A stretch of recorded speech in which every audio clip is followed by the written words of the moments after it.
Okay, looks like we are live. What is good, everybody? It is the Godfather of VR, the ageless one of the man, Lincoln Clay, coming back at you with a impromptu live stream. Had an awful weekend, to tell you the truth. Um, Getting right to it, my Alienware took a dump this past weekend. Um, so, give it a little bit of backstory. I bought my Alienware PC back in 2019, I believe, after buying two CyberPower PCs that failed on me. Those CyberPower PCs, I think what failed was the C drive on both of them. So I took both of those back, returned them, and then jumped over to the Alienware. And I've had that Alienware since 2019, and I think since then, the only problem I had with it, it did take a crap once, but it was under warranty, so I sent it back to the Geek Squad, and it turned out that the GPU had took a dump. So they replaced the GPU. I didn't trust that situation. I felt like they might have put a refurbished GPU in it, but nonetheless, it came back, and I didn't have any problems with it. So, just like any other PC guy, after a while, I wanted to upgrade. So, the PC came with a 2070, and it had an i5 80, I want to say 80, might have been an 8600. No, take that back. It had an i5 9600, I believe. So, I upgraded that to an i7 9700K. And then over time, I eventually upgraded the GPU from a 2070 to a 3070, and I gave the 2070 as well as the i5 to my son in his PC because he had a starter PC, only 8 gigs of RAM, which I did. I upgraded that too. The Alienware came with 16 gigs. I upgraded it to 32 gigs of RAM, and so again, the original GPU and the original CPU, I gave him to my son because it was a huge upgrade from what he had. Because I bought him basically what was a starter PC, and he loved that. And then once I upgraded it, he loved it even more. So recently, about a week ago, I bought an i9 over off of eBay. It was secondhand, and my plan was to give my son my i7. So I put the i9 into my PC, and I immediately saw the difference as far as the boost goes, the boost in performance. But I was getting occasional crashes, and it happened Friday during my ACC stream. It crashed back-to-back times, and I think it took me about 10-15 minutes to get the stream back up and running. So I started searching for updates because I thought maybe the BIOS needed to be updated. So I went to the Dell site, and it scanned my computer and said, these are urgent updates that you need for your PC. I downloaded those updates, and it crashed the PC. I kept getting at boot up, the PC would boot up. I get the Alienware logo, and then I would immediately get the blue screen saying your PC is having problems. We'll restart it for you, all that stuff. And then it just kept playing in a loop. Alienware, freeze, blue screen, reboot. All in a loop. And so I couldn't get it to work. And then I put the i7 back in there. And when I put the i7 back in there, I was getting a black screen. So I put the i9 back in there. Right back to the same old thing. The blue, the freeze, the blue screen, the reboot. So I put the i7 back in there. And then Ham sent me a couple of screenshots showing me how to get to the full reset screen. So I did a full reset, and the PC was working fine. I updated everything, and this was with the i7 in it. But like a hard head dude that I am, I decided to try to put the i9 back in there, and it was right back to the same thing. Boot up, freeze, blue screen, reboot, all in a circle again. So I took the i9 out and put the i7 back in again. This time when I hit the power button, I was getting 2 red flashes from the power light, and then I would get 4 orange flashes from the power light, a pause, and then 4 orange flashing lights again. And this was like continuous until I finally shut the computer off. And so I started doing some research, and one post suggested that the CMOS battery could be dead. So, and they said that the CMOS batteries will last about 2 to 3 years. So it's been about that long. So I bought a new CMOS battery, put that in. No luck. Same shit. Didn't work. And so then I saw other posts that suggested that that maybe the RAM sticks could have got knocked loose. So anyway, I went to some forums, and these forums, some of the posts in those forums pretty much said that if you're getting 4 flashing lights continuously, then the computer is not detecting any RAM, and that pretty much means that either the RAM sticks failed, or one of the RAM slots failed, or the RAM stick is not seated properly in the RAM slot. So so what I did was, at the suggestion of one of those posts, I took out the 32 gigs of RAM and put back in the original 16 gigs of RAM that I had, and fired the PC up. No luck, same shit. So then I put the C Slim, what's good? So then I put the 32 gigs back in, same shit, flashing lights, whatever. So at that point, I was led to believe that it wasn't bad RAM sticks. It had to be the RAM slots, which means the motherboard was shot. So I was going to buy a new motherboard, and then I did some research, and it turns out that the Alienware motherboard that I had is custom, is proprietary, and I guess it's the only part of the Alienware PC that could not be swapped out or upgraded. So I did not see any point in sending that PC to the shop, only to get the same motherboard put in there, and only to have the same problem happen all over again if I try to put another i9 in there. Now, in the case of the i9, I don't know if the i9 fried that motherboard because it was too powerful for the motherboard, because it was an 8th gen motherboard, and or I don't know if it fried the motherboard because I bought a bad CPU from eBay. I don't know. And so after spending the last 2 days going through all this shit trying to figure it out, I decided that, hey, I'm done. I'm just going to go ahead and wash my hands, which I got thermal paste on my hands. I just decided I'm just going to go ahead and wash my hands with that PC and be done with it. So I was going to buy a pre-built PC from Best Buy, but I wanted something that I could pick up today so I could get right back into gaming.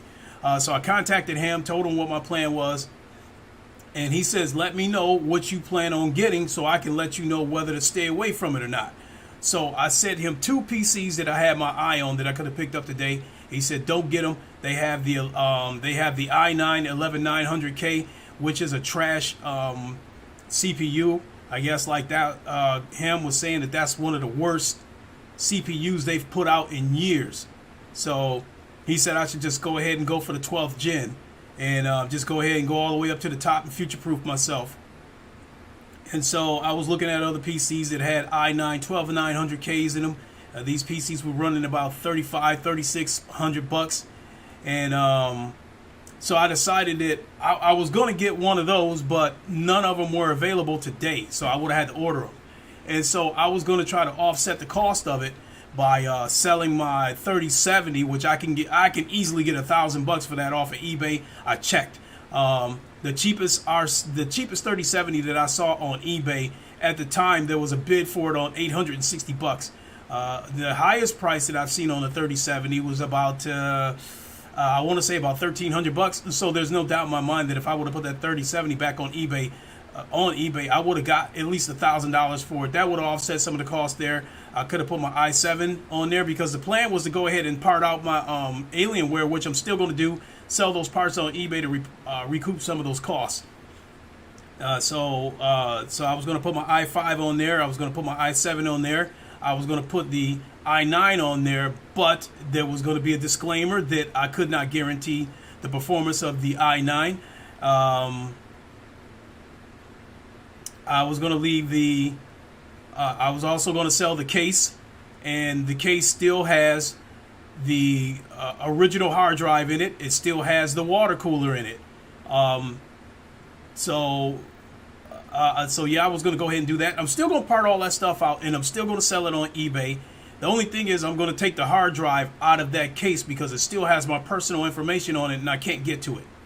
So I'm still going to part that. I'm still going to part out that Alienware. The biggest catch is that I'm keeping the 3070. So when Ham was telling me that, like, don't get this one, don't get that one, I said, okay, how about this? How about I keep the 3070 and buy everything else and just build a PC? And he said, yeah, you could go that route. And then he was saying that if you're going to go ahead and build it, you might as well make sure you're future proof for the CPU and get the 12900K, which was $620. So I dropped $2,000 today to buy all this stuff you see behind me so I can build a new PC. I have everything that I need to build that PC except the water cooler. I was going to just buy a water cooler, but Ham said, no, you can't do that. You have to make sure that it's compatible with the motherboard you buy. And then he said the motherboard you buy, you have to make sure that it's compatible with the CPU. The CPU has an LGA 1700 chipset, whereas what I was working with was a LGA 1151 chipset, I believe. And so it started with the CPU. Make sure you get a compatible motherboard that's compatible with the CPU, and then make sure you get a water cooler that's compatible with the motherboard. So I went through a bunch of Ham and I, we were talking through Discord, and we could not find a compatible water cooler that I could pick up today. So he was able to find one that's compatible, but I have to order it, and it'll be here Friday. So with all that, I have everything I need to build this computer right now except the water cooler. So with that, I wanted to go ahead and show you guys all the stuff that I bought. I am going to start building it today. I talked to him.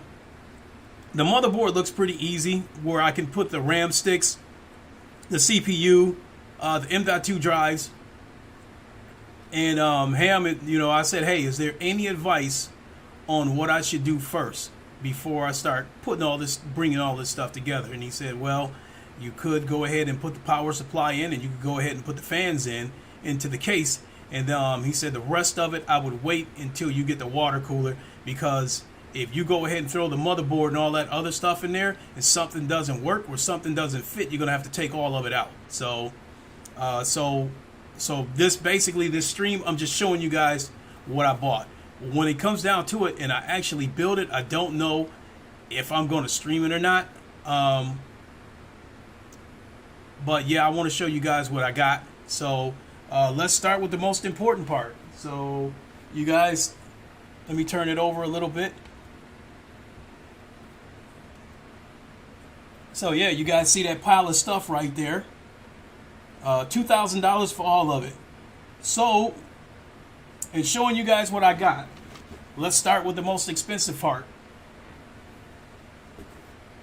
And that is the CPU.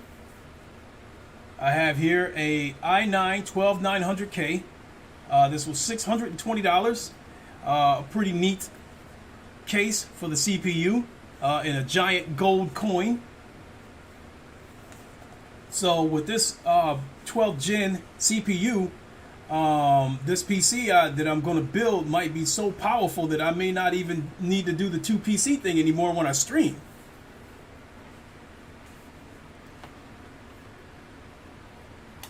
Next up that I bought would be the motherboard, and this is a MSI Pro Z690A DD4. Now, the situation with this motherboard is that Ham told me that if I wanted to go top of the line, I could get a DD5 motherboard. He said the problem with a DD5 motherboard is the motherboard is going to be considerably higher, and he said the RAM, the DD5 RAM that you would need, is going to be a lot higher, and they are hard to get. And he was right. We checked Best Buy, and the DD5 RAM sticks were all sold out. And he said with this DD4 motherboard, he said he said that the performance of a DD5 motherboard isn't going to be much faster than this. So he said I'll still be okay to go with this motherboard. So that's the back of the box right there. I think it is such that it can hold 3 M.2 drives. You have the first one here that has a heat sink, and then you have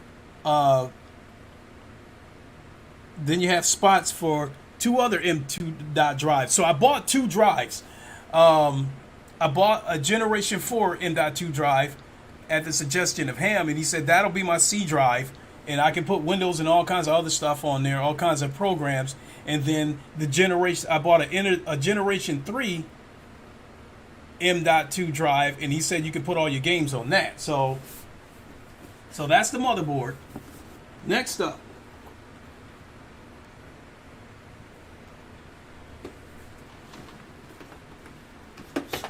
whoops, take a drink here real quick.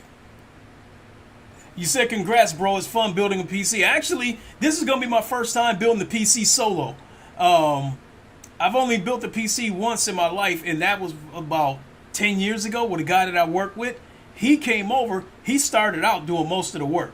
But I was like, look, let me get my hands dirty because I want to try to learn some of this stuff. So about halfway through, he let me take over, but he was directing me on what to do. I didn't know near as much about PCs then as I do now, and I still don't know shit about PCs. Ham still advises me on a lot of shit. I still go to him for a lot of shit. So, but nonetheless, I still do know a lot more about PCs now than I did then. I know enough of how it all comes together. So, next up is the power supply. So my Alienware had an 850 watt power supply, and Ham said if I wanted to go with another 850 watt power supply, did I get Windows 10 or Windows 11? I got Windows 10. The reason why I got Windows 10 instead of Windows 11 is because VR headsets are having problems with Windows 11, and updates have not come out yet to address that. And Steam, I guess they don't. Steam doesn't support Windows 11 yet, at least not for the VR part. So if I would have bought Windows 11, I would have had problems playing games in VR. So I stuck with Windows 10, and then once they get this situation rectified, then I'll upgrade to Windows 11. So right now it's Windows 10. And I did buy the Windows 10 because I wanted to have peace of mind to know that I have an authentic copy of Windows 10 and not buy something off of CD Keys or G2A or something like that that might be pirated, or buying a key that might have already been used. So sure, I could have saved a shitload of money going that route, G2A, CD Keys, whatever. But, I don't know what I'm getting. I don't know who I'm dealing with. So by buying it from the store, yes, I paid a little bit more. But again, I've got peace of mind knowing that it's an authentic copy, and that's not going to be an issue. If the PC, when I put all this shit together, I'm going to know that the Windows part of it, if it doesn't work, that wasn't it. So coming back to this power supply situation, Ham was telling me that I could go with 850 watt power supply, but he was saying that if you upgrade to the 4000 cards when they come out, Speed Media, what's good, my guy? He was saying that if you decide to upgrade to the 4000 cards when they come out, he said you're gonna need something like this. So this is a 1000 watt power supply. I think this power supply was $189. Yeah, I didn't tell you guys the price tags of this stuff. So I already told you guys that this i9 1200K, this was $620. When I start building the PC, stream it, I could, but as I was saying, I kind of wanted to get started on it today, but I'm not going to be able to finish it because I don't have the water cooler. So I could start streaming it today, but I wouldn't be able to finish it. And then once I get that water cooler in, I can finish it and stream it then. So if I do it, it's going to be in 2 parts. And then, as I was saying, this motherboard, well, I didn't say, this motherboard was $220.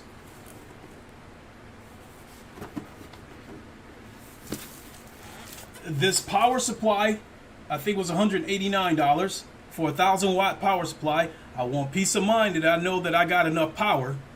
I have Ryzen 7 3700 CPU. I'm not gonna lie. I'm not gonna try to act like I know. See, Slim, I just don't know Ryzen shit.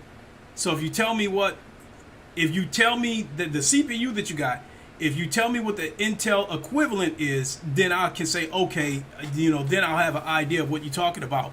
But just throwing numbers at me, no, I don't really know shit about Ryzen, because I think the first 2 PCs I had, those cyber power PCs, I think they had a Ryzen 2700 in it. But again, I didn't know what I know now. Next up, and when we get to the case, I'm going to show you why I bought the case. You did good with the power supply. I had 750. Yeah, my Alienware has 850 watts. So next up, we have the fans. These are intake fans. This is a triple pack that I bought for $80. And yes, they do light up. So this case that I bought, I'm going to show you guys the video too. This case that I bought is capable, if you put all the intake fans in there, along with the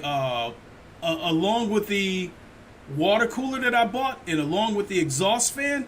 This PC is probably eventually going to have 13 fans on it. To start off with, it's going to have 1, 2, 3, 4, 5, 6, 7 fans to start off with.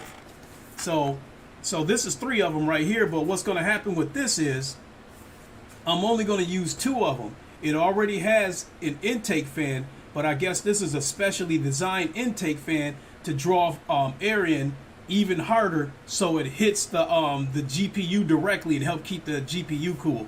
So I'm only going to end up using 2 of these, and just keep the 3rd one for a spare. So that's that. $80 triple fan.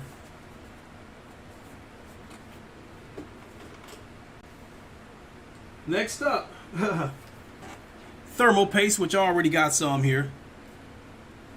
Already got thermal paste, but the difference with this thermal paste, this thermal paste is the XTM50, and it's high performance thermal paste, whereas the thermal paste that I had before that was the XTM30, and it just says performance thermal paste, not high performance. So I like to think that this is going to withstand higher temperatures than the other thermal paste that I got. $15 for this. Now, from what I understand, the water cooler is going to come with its own thermal paste, but Han recommended that I buy this.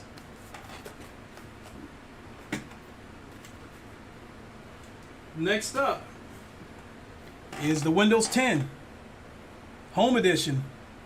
So nothing to talk about there. You guys already heard me say that. Is that fan for CPU? No, I'm buying a water cooler for the CPU. This is going to be liquid cool. Those fans that I showed you are going to be intake fans that's going to draw air in to help keep the CPU and the GPU cool. So no, I'm not putting a CPU fan on it. I'm putting a water cooler on it.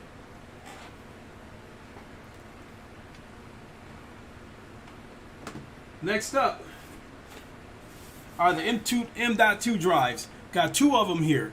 One of them is this is the 980 Pro. This is the 4th gen M.2 drive. It is the faster of these 2 drives, and this is the drive. It's a 1 terabyte drive. This is going to be my C drive, where Windows and all kinds of other shit is going to go on.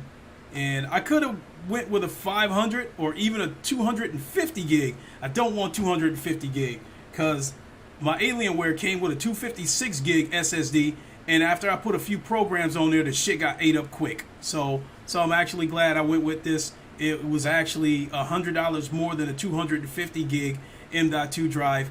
I think a 500 gig M.2 drive, I think that was $70. This was I think this was $170.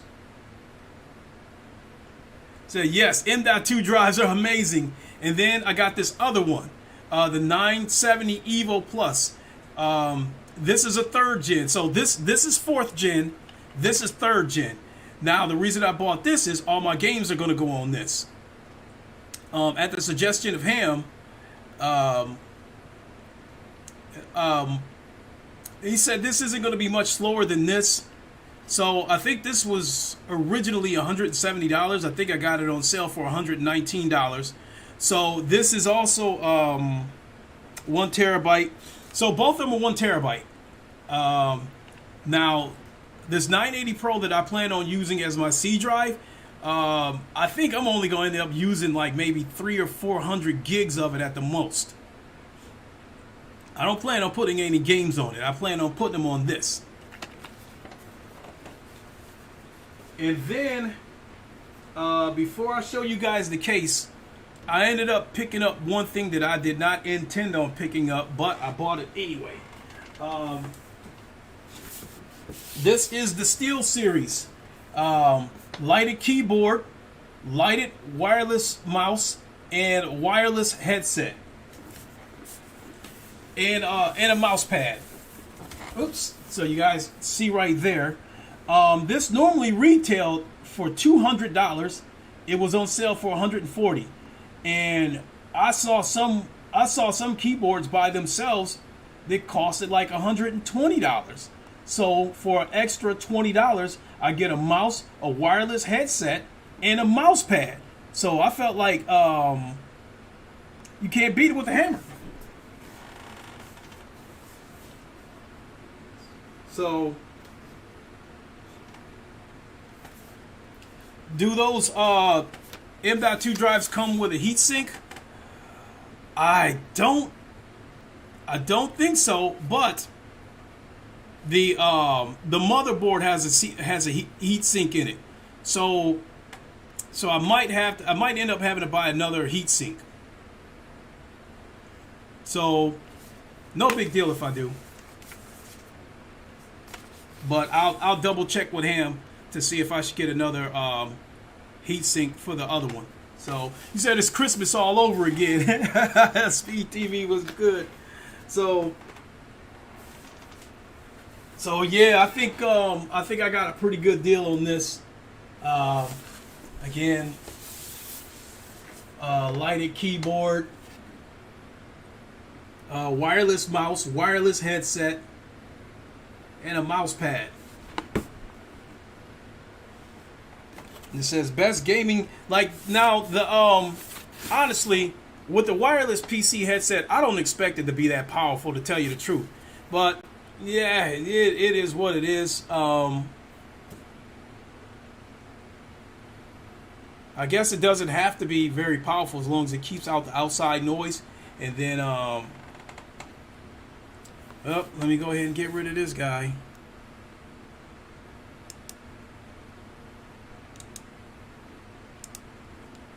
One second, folks. I'm going to go to the YouTube website because I'm doing all this from OBS.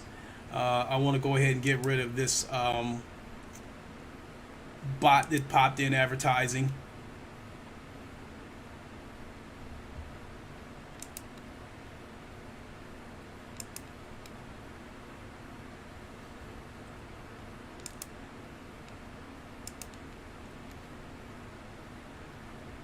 Pop out chat. Let's go ahead and get rid of this guy. High user on this channel. All right, and he is gone.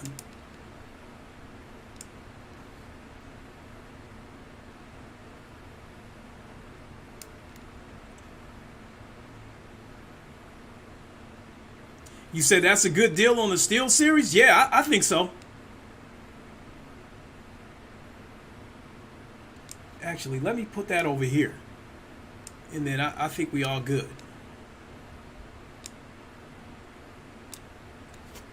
So yeah, again, this originally retailed for $200, and I got it for $140. So I've seen some wireless headsets cost as much as $200. Now I don't think these headsets are probably going to be worth $200, but I don't know. They look like they might be worth about $80.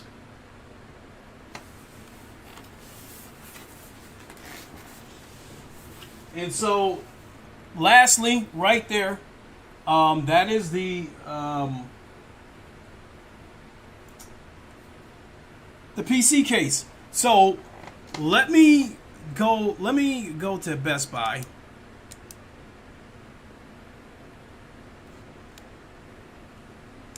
And I want to show you guys the video for this and show you guys why I bought it.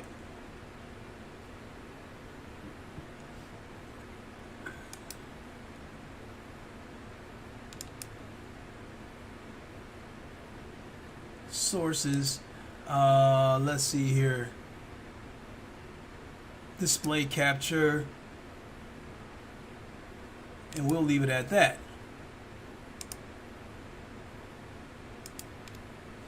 All right, so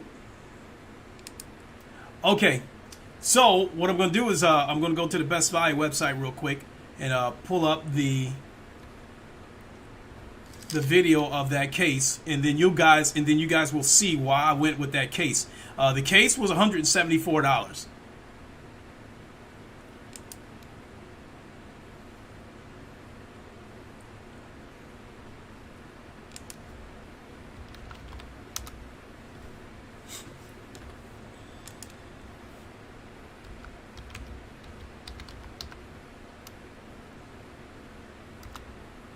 And it is a mid-tower case. Ham recommended that I go with a full tower case, but they didn't have any full tower cases available. I would have had to order it.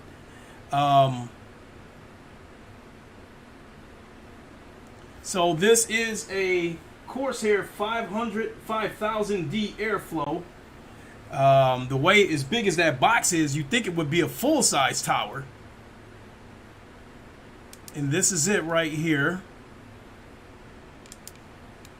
So let me see if I can find a video on it.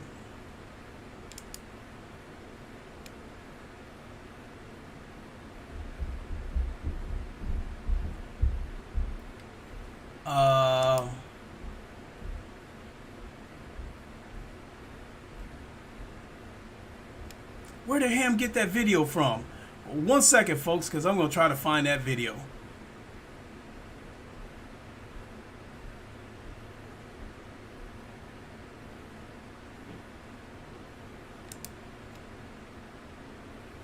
Yep, here it is.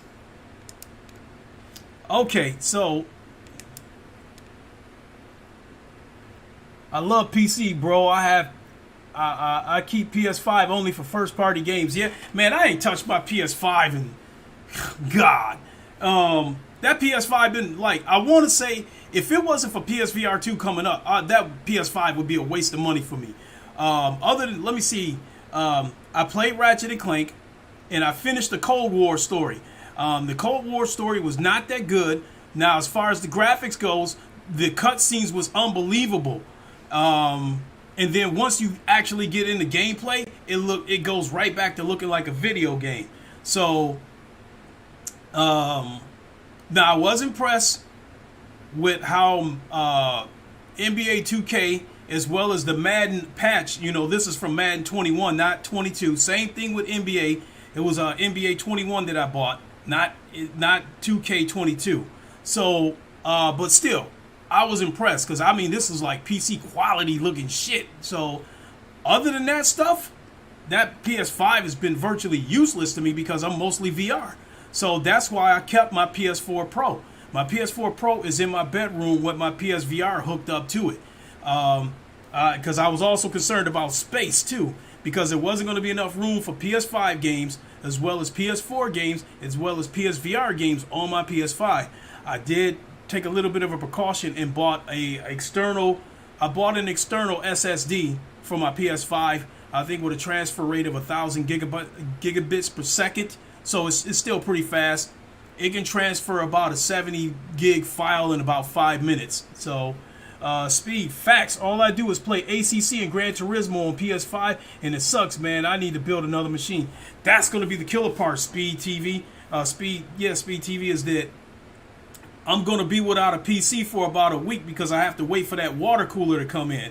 And I'll show you guys the water cooler too. I'll show you guys the water cooler that I'm going to order, and it'll be here Friday. But hey, when the official PS5 version comes out next month for PS5 and Series X, I am going to buy that. Even though I don't need it, because I love the game that much. I want to be able to jump back and forth between PC, PC, PS5, whatever. So let me show you guys. Let me go ahead and show you guys the video.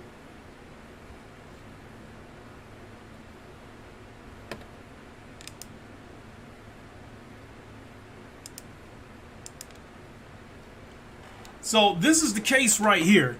And look, I mean, if you look at that, the video's playing in a loop, so I'll let you guys keep seeing it. This is a Corsair. And look at that. You can put 3, 6, 9 fans in there on top of a triple fan from a water cooler. No, take that back. I can't do that.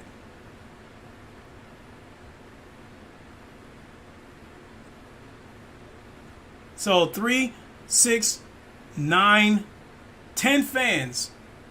This case is capable of holding 10 fans. So with that being said, at least to start off with,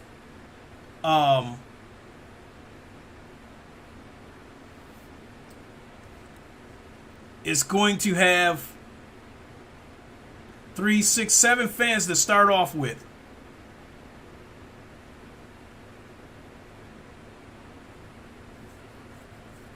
So actually, let me look at that again.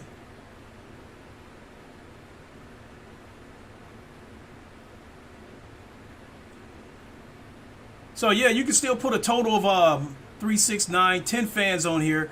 Let me see if I can find the other video to show you guys how that other fan works.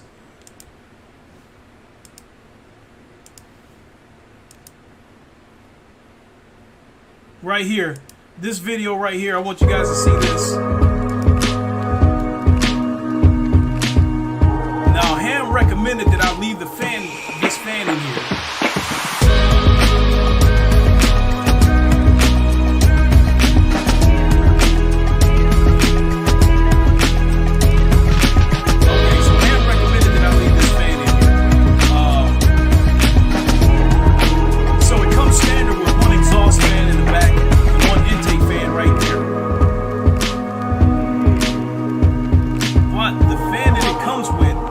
Specifically designed to get the wait a minute.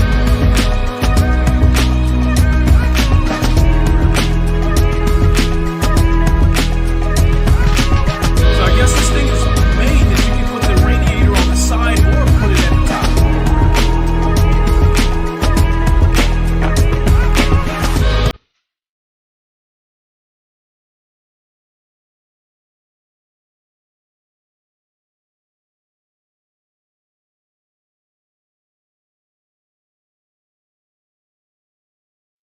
Oh, that's pretty slick. So you can choose to mount the GPU sideways.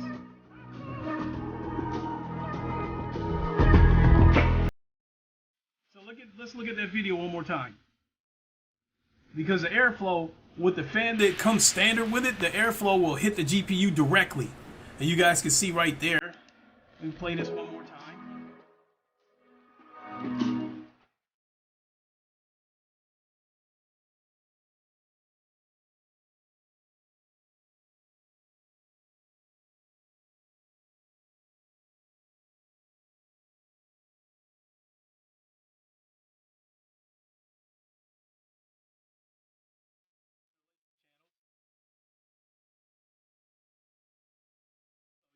air will hit the GPU directly. So I won't have to take the glass off and put a fan on there. So yeah, look at that shit. You can put fans on the top and still mount the water cooler underneath it.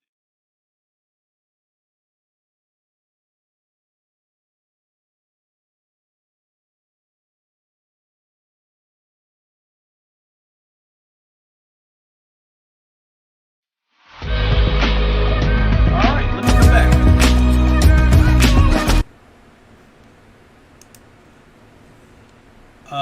Arrow, what's good, my guy?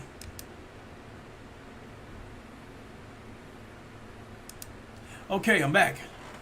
Let's see here. You said yes, can't wait. And see, Slim, you said the case I have is a 510 from NZXT. Oh, sorry about that, Arrow. You said website audio coming through loud, so you guys probably couldn't hear me then. I'm sorry. I didn't even think to turn that down. But you guys see the case that I bought. It's okay. So let me show you guys the last thing that I'm going to buy. Well, I mean, I got everything except the water cooler because Ham double checked. Like, let's make sure you get one that's compatible with that motherboard.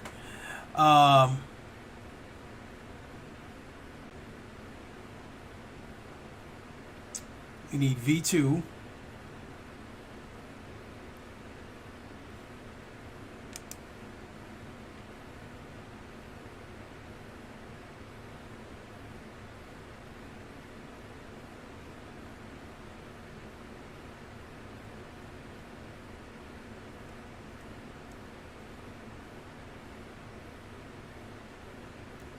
Just a minute. I'm trying to pull up the CPU.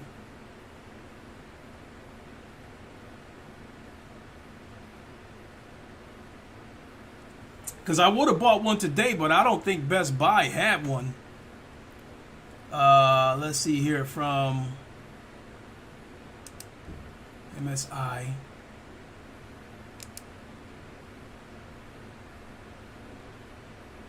Here we go.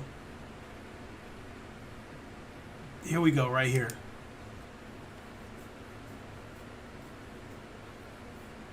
So let me come back.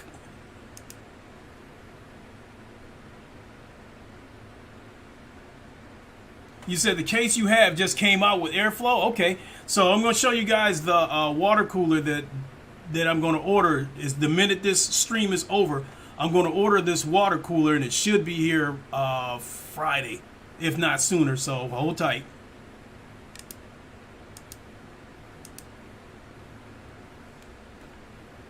Well, that's a blown up picture of it.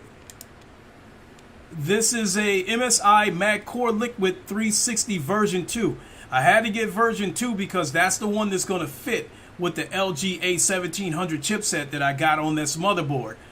Version 1 wouldn't fit. So this is it right here. Blow up some pictures.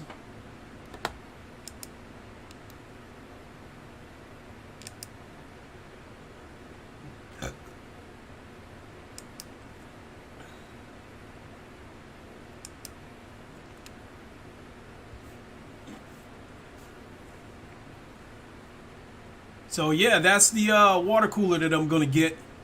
And that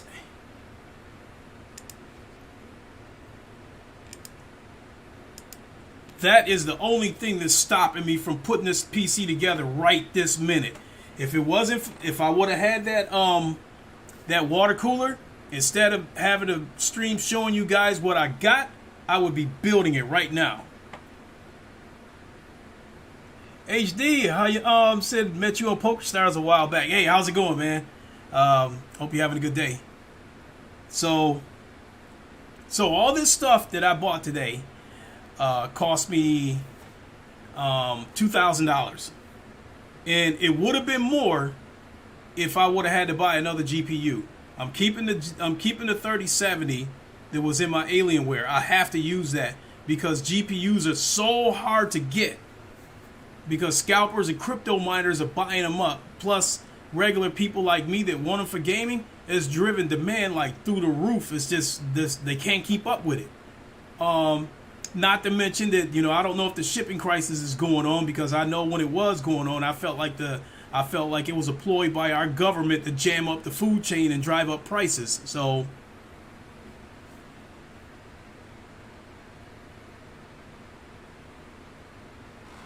I don't know.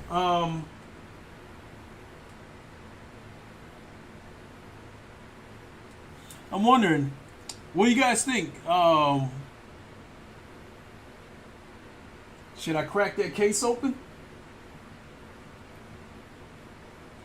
Because if I was gonna start again, I was gonna start building it today, but under the advice at Ham, like, I want to upgrade my GPU, but I can't price. I said, well, the price is sky high. Yeah, no, it ain't no question, man. I mean, not bad. What's the entire specs? I wasn't there just a minute ago, so I'll give you a quick rundown. It is going to have this i9 12900K, which was $620. It is going to have this MSI Pro Series motherboard. It says stop teasing. It's going to have this motherboard in here.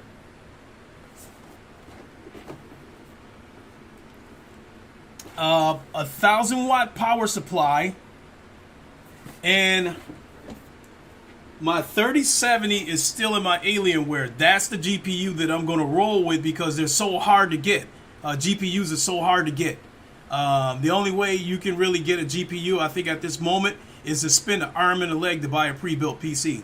So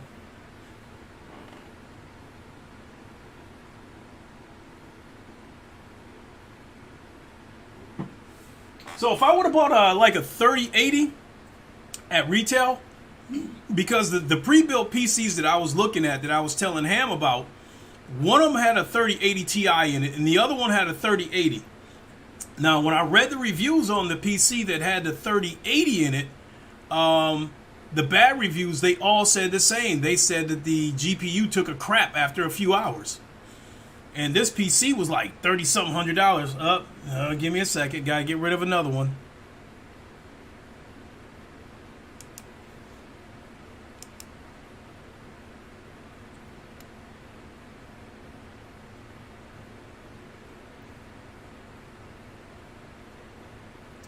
You could start it and save the AIO for last. HD, the only thing that's stopping me from doing a full build right now is that I don't have the water cooler. They didn't have any in stock that would fit that motherboard, because Ham explained to me you can't just go buy any water cooler. You have to make sure that it's going to work with that motherboard. And he looked over the specs. He looked over the Q&As. You want that 3070? Shit, I wish I could get my hands on a 3080 or a 3090. Because I would definitely let you get it.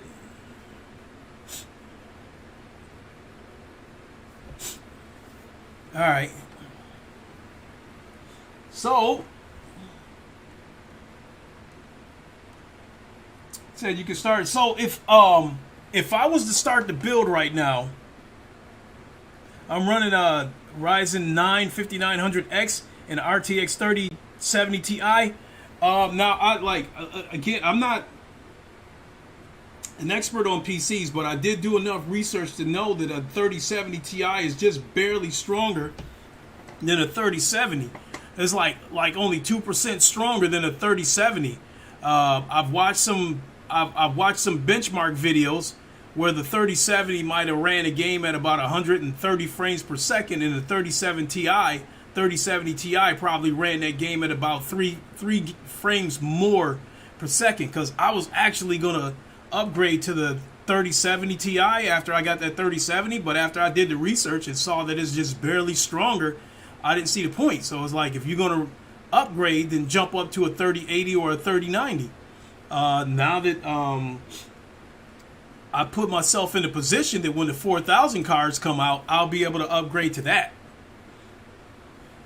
So yeah, I guess if you guys want, I can go ahead and crack the case open and we can have a look at it.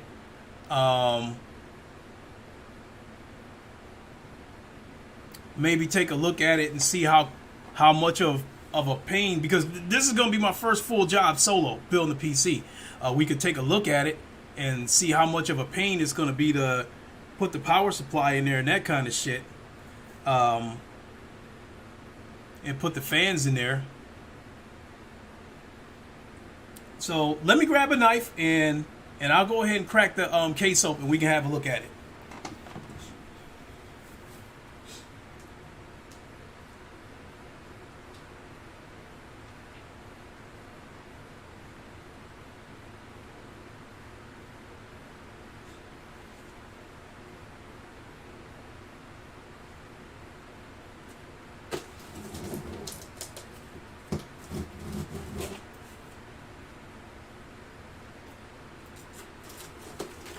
The PC Master Race. Did anybody see my post on Twitter?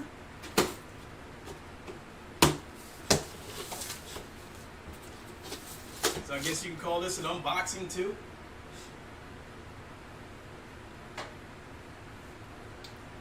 So I made a post on Twitter.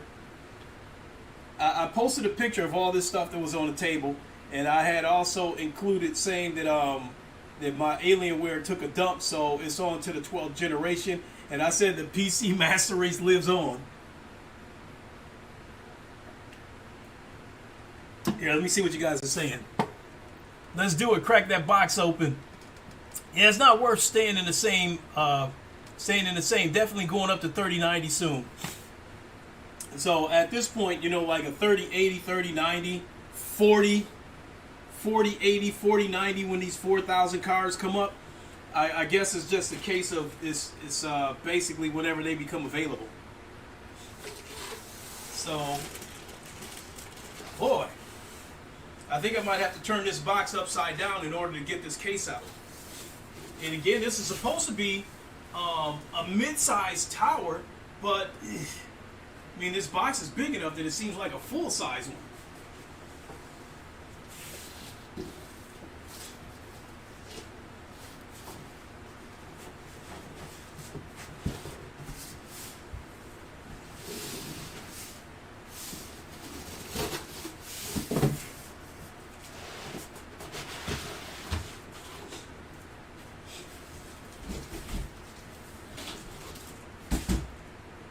What the fuck?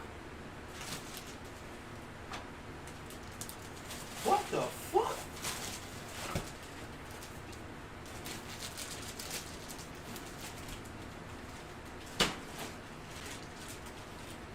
What the fuck? I know you guys are asking, what is he saying what the fuck for?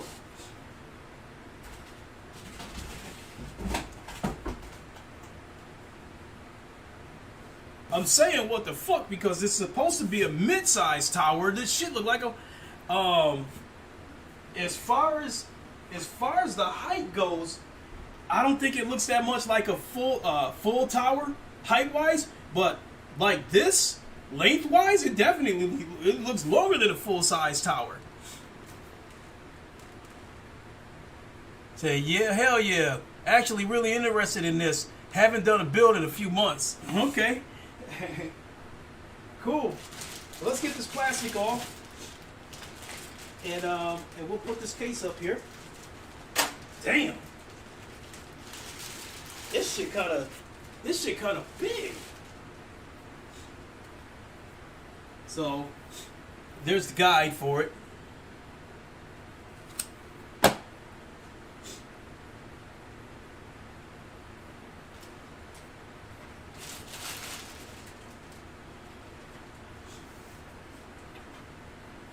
Oh, the way this thing is.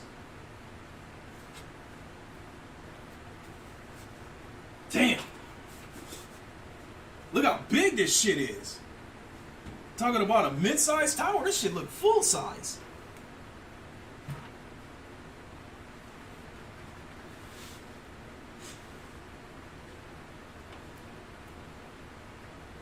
Ooh, I like that tinted glass.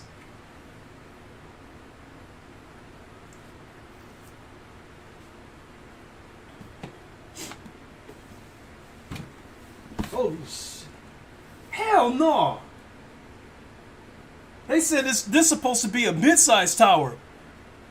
This shit look like ham. This shit look like a full-size tower. This thing is big.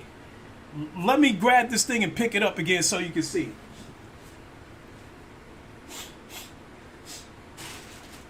I wouldn't consider this a mid-sized tower. Look how big this shit is. This does not look like a mid-sized tower to me. This shit look like a full-size tower. Yeah, baby.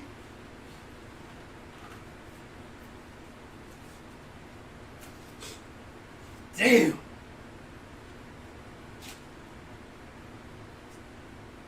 Yeah, and it's got tinted glass on there too.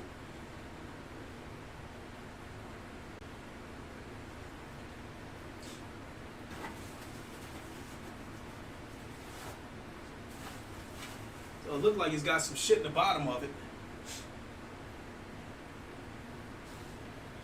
So, damn, this thing is big. This shit bigger, way bigger than my Alienware. Say, case looks good. Oh yeah. Oh yeah.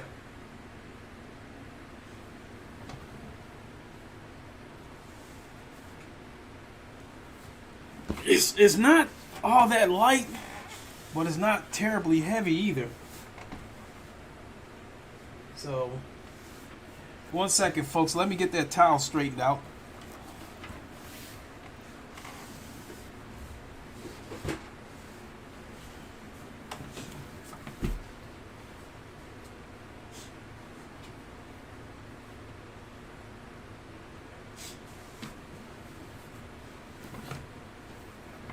Have a look at the back of it. So naturally the power supply is gonna go right there. One fan right there.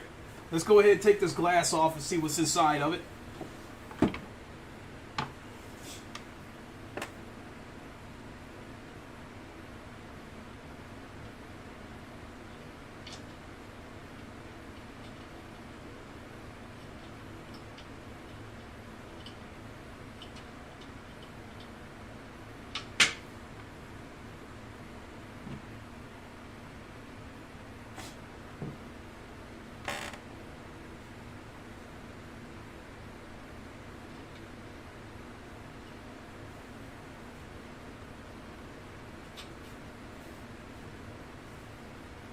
You know what? Let me turn this over sideways so this glass doesn't fall out and hit the ground.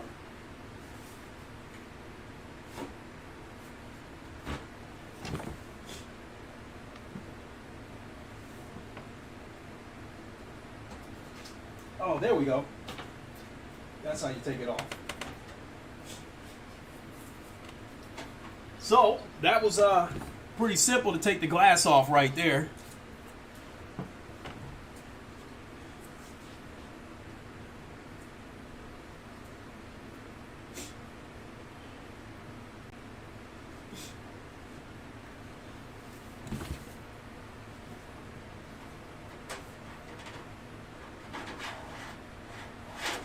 So,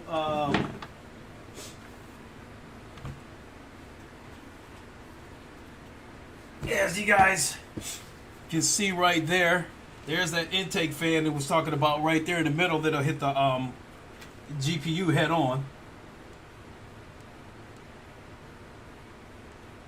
Naturally, the motherboard will go here.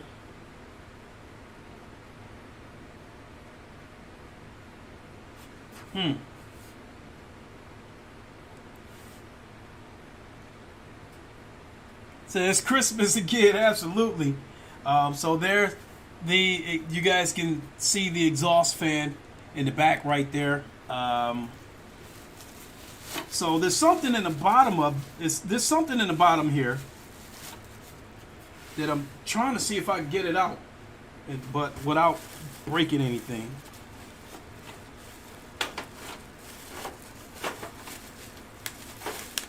Because whatever it is, it's in bubble wrap.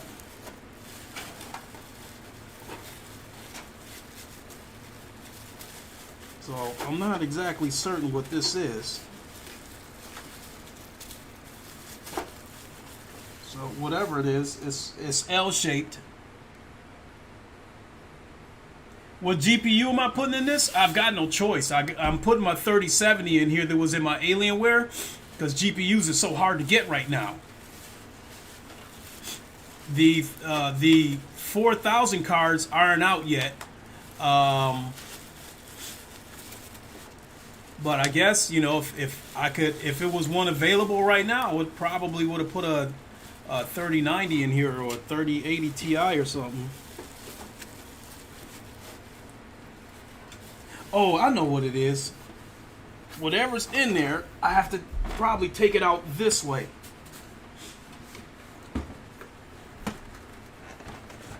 So, it looks like I'm going to have to take this other side off.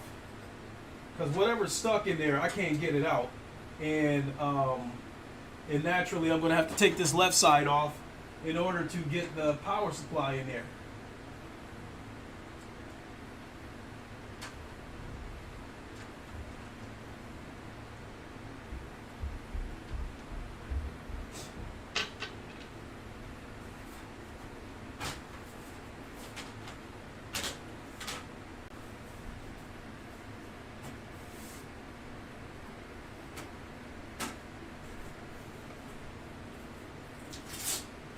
So there's some tape there. Let's take that tape off.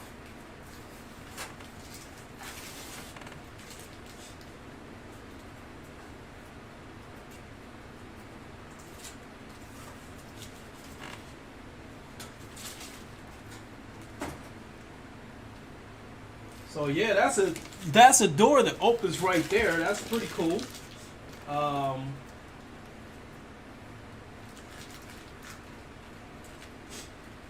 So naturally, these are some cables. It's going to run to the motherboard.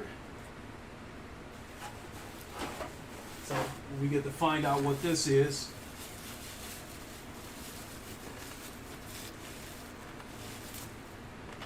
Wait a minute.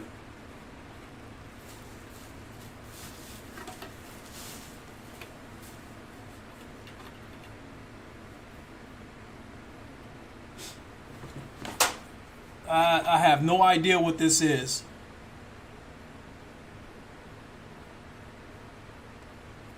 You said 3070 is a good card. Wish you could get your hands on one. Hey, thanks. See, Slim, I'm still stuck with a 2070. Ghostly, I'm on a 1660 Super. I will happily take your 2070, my guy. I already gave that to my son. He still has his 1660, but I told him to keep it as backup. Dad Sock, what's up?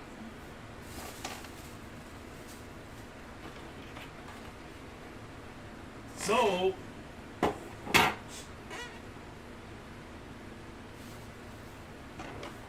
looks like there's a box in there of some sort.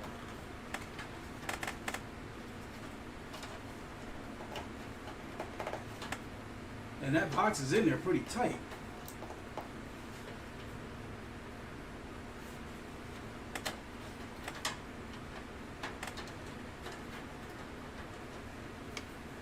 So, I don't know if that box is in there just to...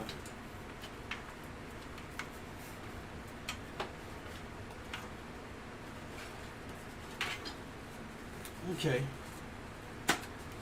Let's see what we got here.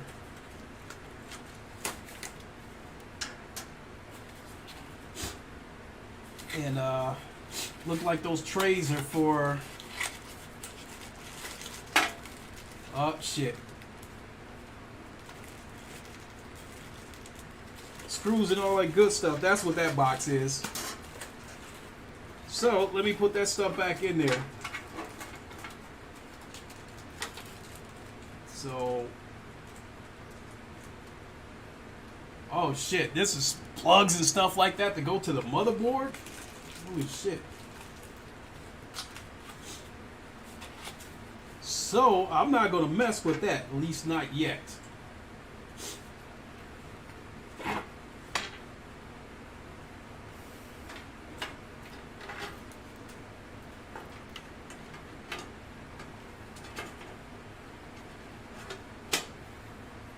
Yeah, that fit right back in there nicely. So I'd imagine those are probably for SSDs that I might want to add.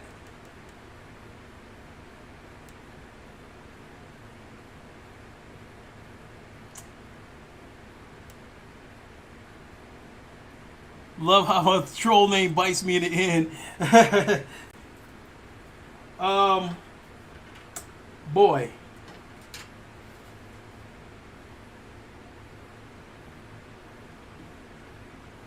So I think I'm going to have to take a quick look.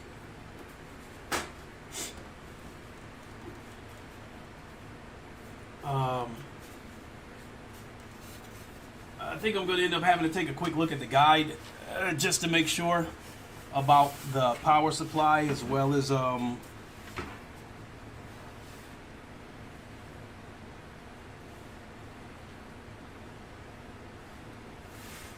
putting these fans in here.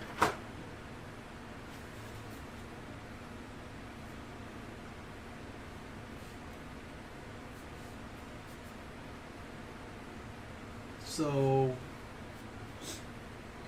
it's kind of a, you know what? Let me crack those fans open because I want to compare them to the front intake fan that's already on there. So we'll go ahead and open the fan up. I just played a game of Apex Legends. I had a team chase me down for like 39 minutes. Like they never had a kill ever. Were you leading in kills? Is that why they were after you?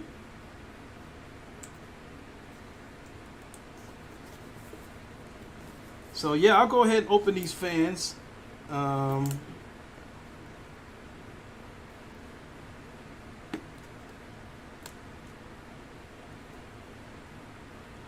then I think after that, I'll crack open the power supply because I want to see if the cables are detachable.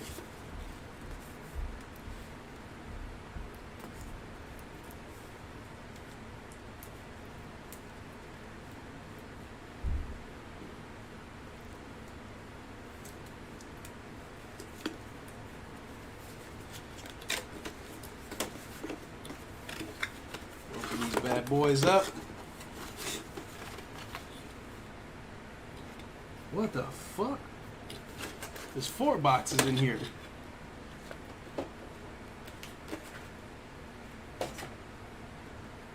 So yeah, here's one of the fans.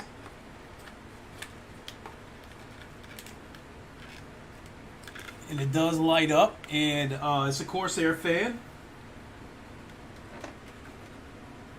Yeah.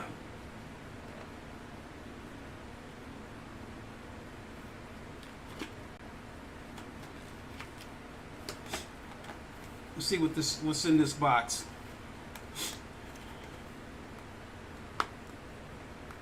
Because it came with 4 boxes. 3 of them are the fans.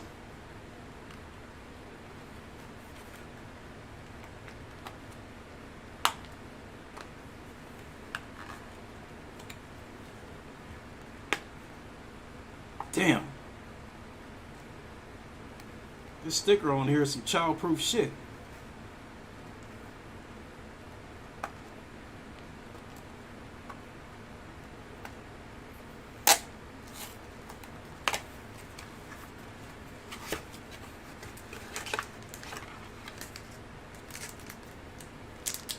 So this looks like well, 1, 2, 3, 4, 5, 6. Okay, I get it. So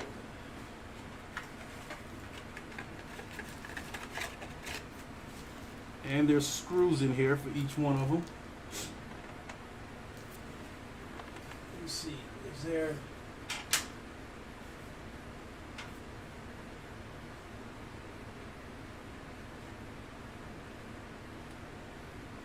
Oh, I see how that's supposed to go.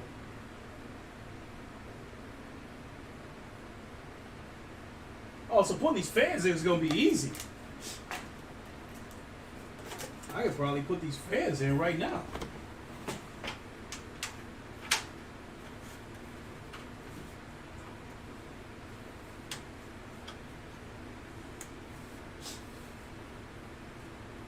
Yeah, these fans are going to be easy to put in here. I don't even need to look at the instruction booklet to put these fans in. So this front grill comes off, and oh, but there's a screen on there.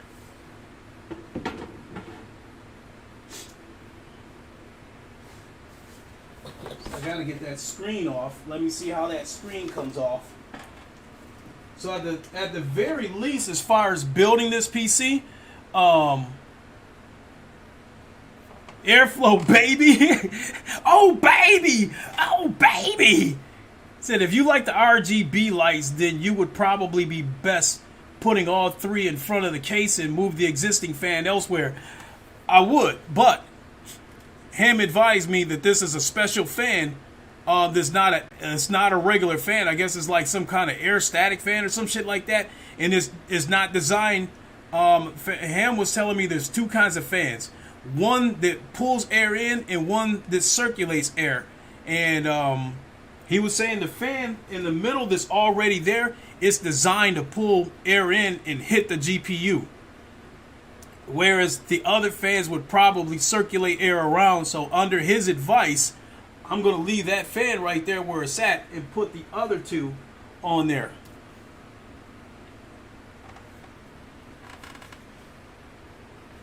So let me see what we got here.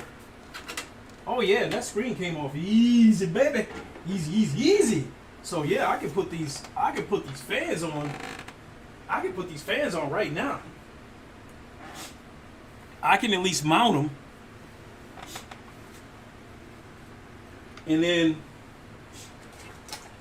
what we got here is, I'm guessing, is a hub for the fan that looks like it allows you to plug at least 6 fans. Like, it looks like it lets you plug 6 fans into this, and then I think this, and then this runs to the motherboard.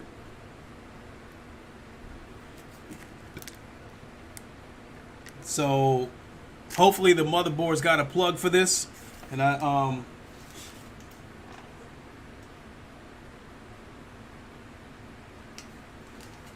but yeah, I can mount these fans right now.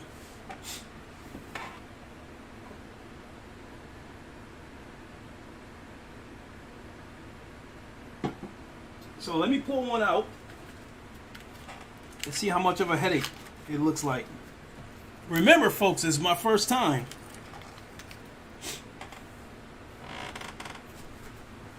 So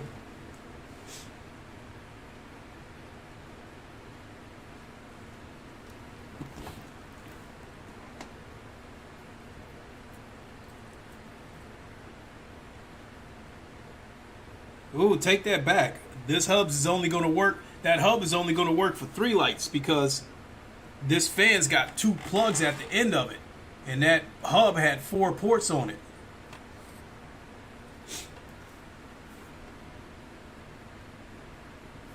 Well, yeah, let's see how that fits.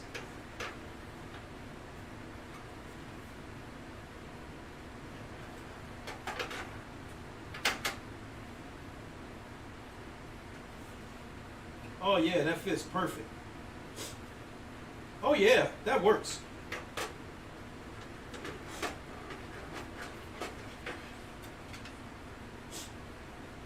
So So I can at least do that part and mount these fans. And let's see here. And we'll turn it this way so that label isn't showing. Put them in like this, and not only that, that brings it closer to the back, so I can run that hub pack and mount that to the back. So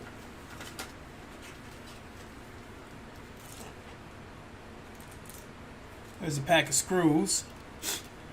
So I got to put on my super goggles for this.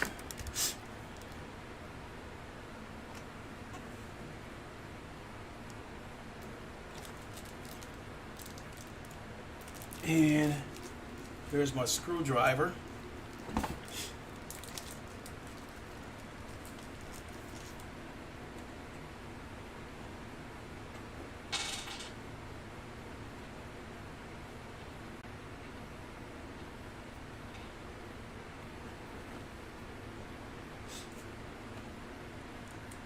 Yep, that'll work just fine. So we'll go ahead and mount a screw. Mount a fan. We'll go ahead and mount a fan.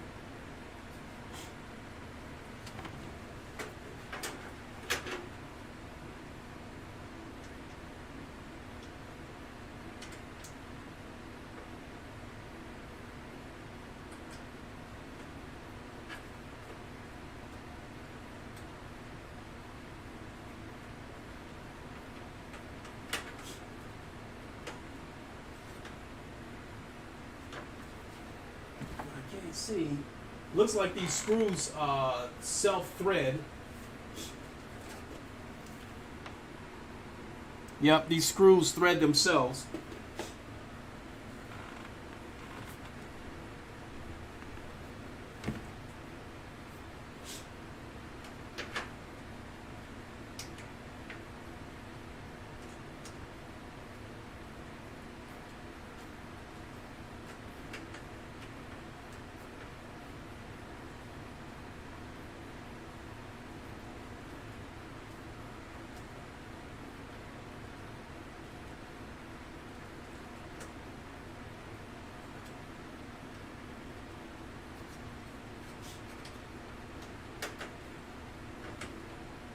Finish threading that all the way through.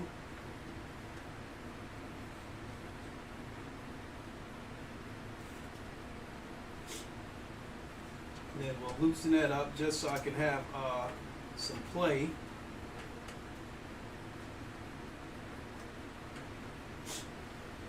For the other two screws. Yes, sir.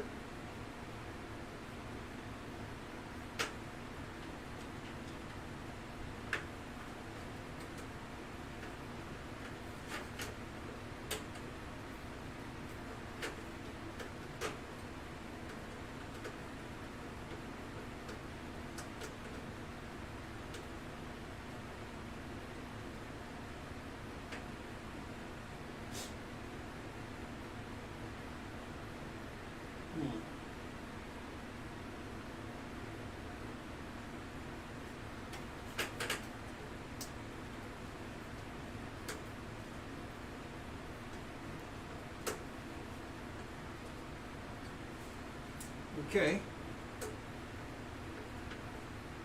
Got that loose. Put the last screw in there.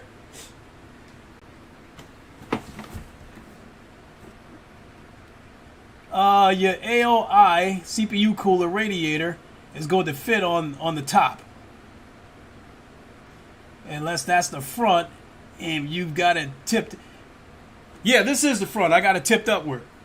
But this is the top right here.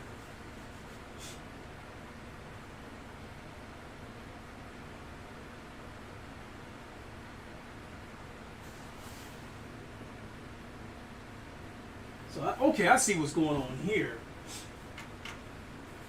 See that bracket, those three brackets on the side don't move. I can still put the radiator on the side.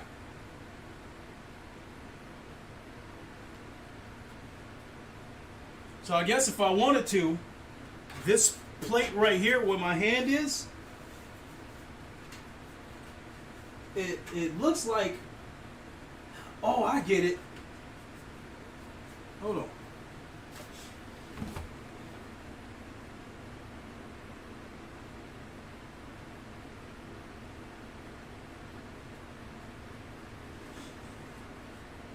Well, let me put this last screw in first.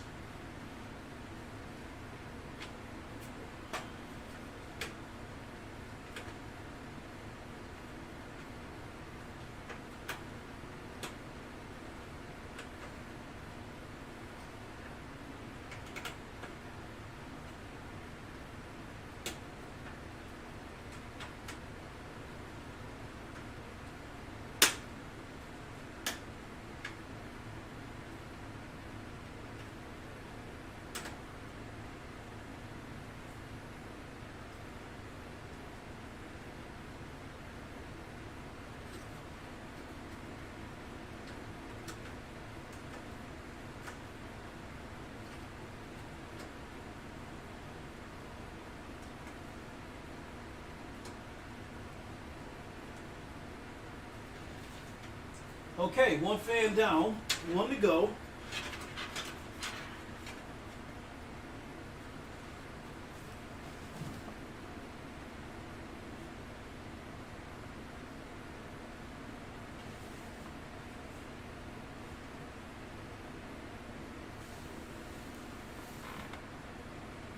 Okay. So from what I'm seeing, this plate right here, if you want to put the radiator on the side, you can remove that plate, or you can keep it up here at the top.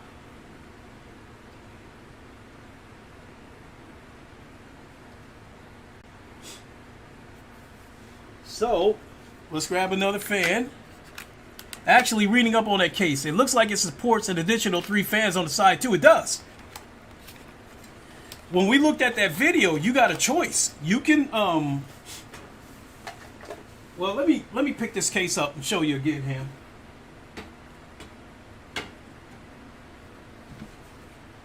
And I don't consider this to be a mid-sized tower. I consider this thing to be full size. So if you want to, right here on the other side, you can choose to put 3 fans there, or you can choose to put the water cooler there. So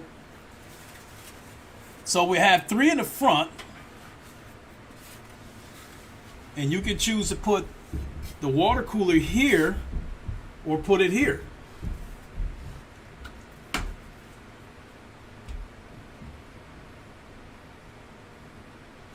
Oh, mounting this shit is gonna be easy.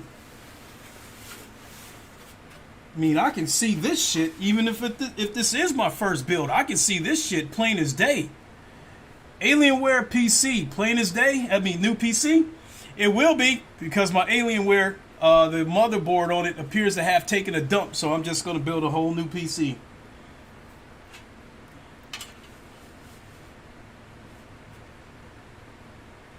So yeah, we'll put this 3rd fan in here, and then I guess we'll take a look and see how hard or not hard it's going to be to put the power supply in there. And if the power supply is not too hard to put in there, I mean, if it looks like something like, oh yeah, this is easy, I can put it in right now. If it looks like that, I'll put it in right now. If it looks like something that I got to spend a bunch of time reading because it's coming with a bunch of extra brackets and shit like that, then that'll have to wait. But so yeah, we'll go ahead and put a 2nd fan in there.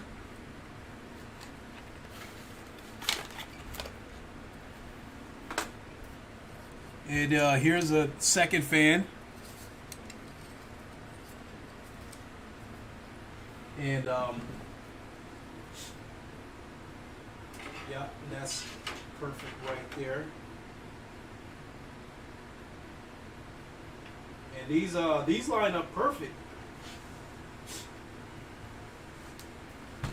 So let's reach into the lay box and grab another pack of lace screws.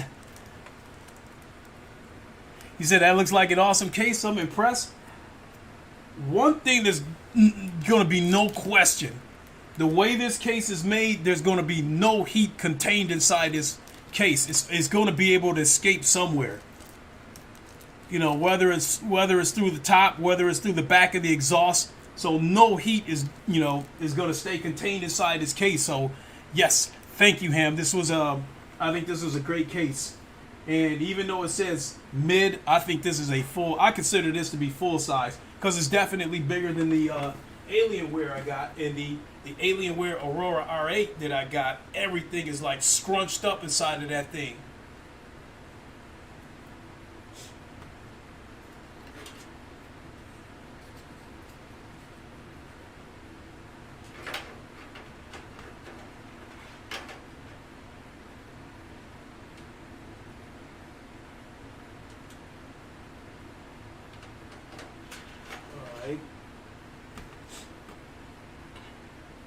Let's get a lace screwdriver.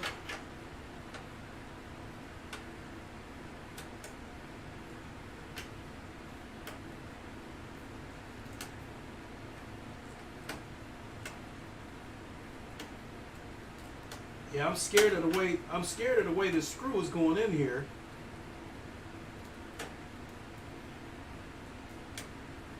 Because I'm scared I'm going to break the plastic bracket. Not only that, I'm kind of screwdriver's not staying in place.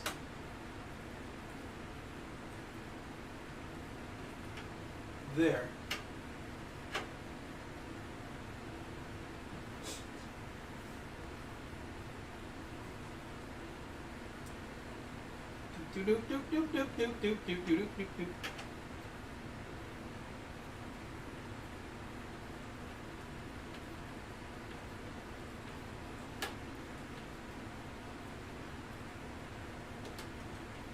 So let's get the other screws in here. We'll tighten them down.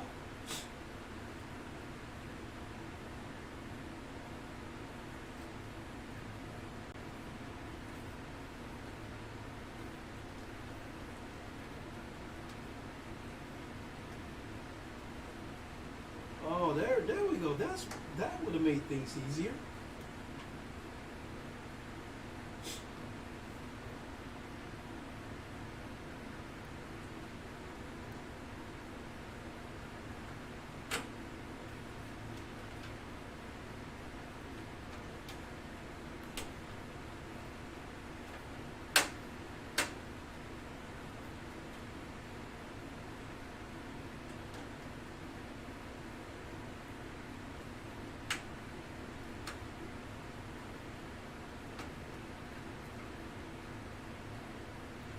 There.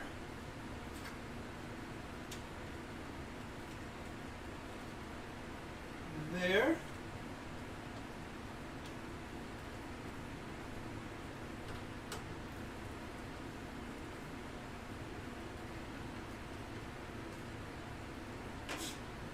All right.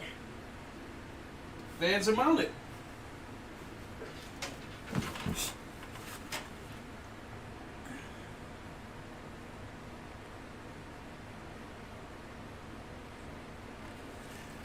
Says, so you can install all three of your extra RGB fans on the side, no problem. Yeah.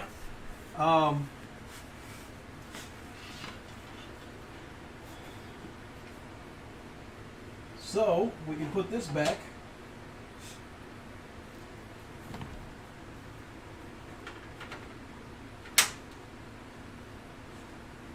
And then we can put this back.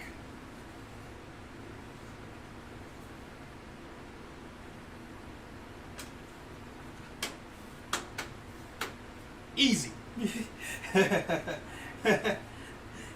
But I'm not too worried about it because I know I got Ham to back me up. For those of you wondering, this is the case Lincoln Clay is installing. Thanks, Ham. So, yep, we got that hooked up. There we go, baby.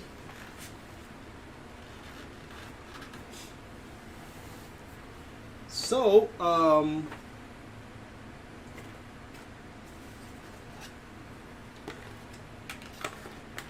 we'll just put this third one back for safekeeping. Maybe I'll put it in, maybe not. I don't know. I mean, it would look prettier with 3 lights, but I gotta be concerned about performance. But all right. Ah, boy, god damn, this power supply is heavy. Let's have a look at this power supply.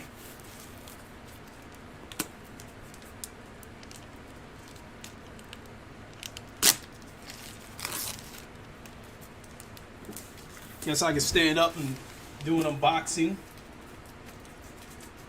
and try to act like Linus Tech Tips or Austin Evans. PS5 is exposed.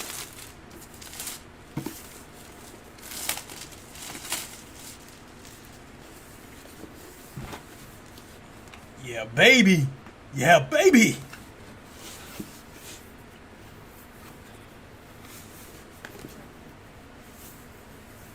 So, let's see where to open it up and not destroy the box. Here we go.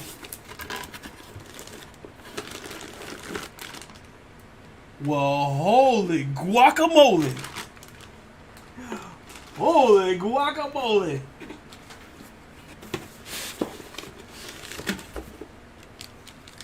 Ties. Holy guacamole. Oh, this is going to be easier than I thought.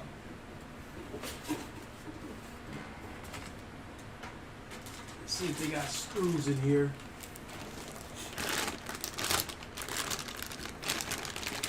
If they don't got screws in here, now that's going to be the fucked up part. Oh yeah, there's the screws. The cords are detachable.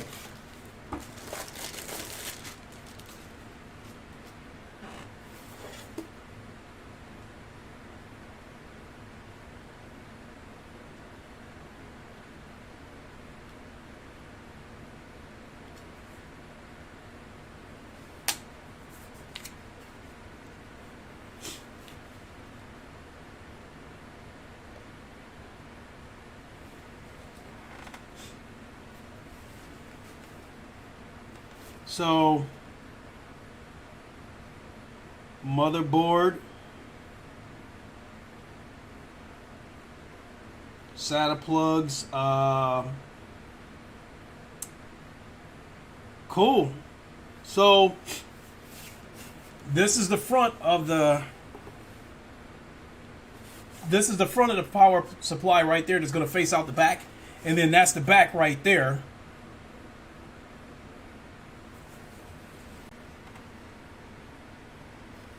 So, oh, I love that. Those cords are detachable.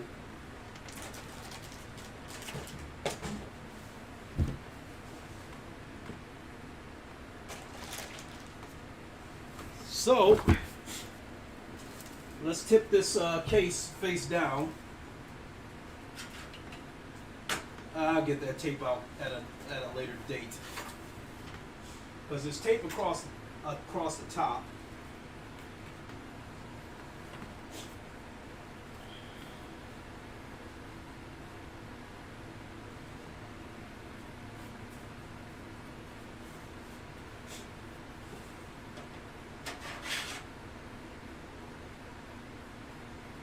So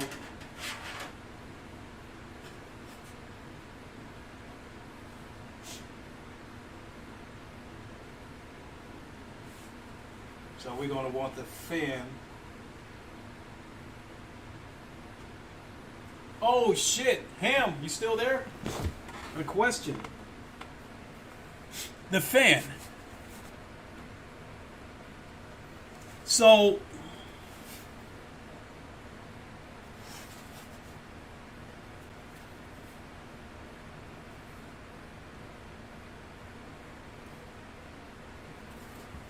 I'd imagine that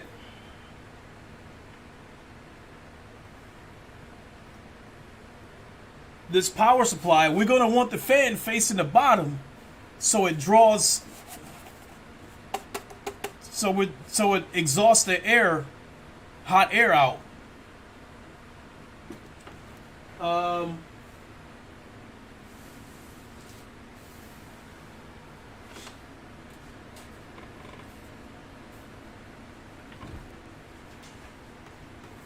Actually, we gotta lay it on its side like this.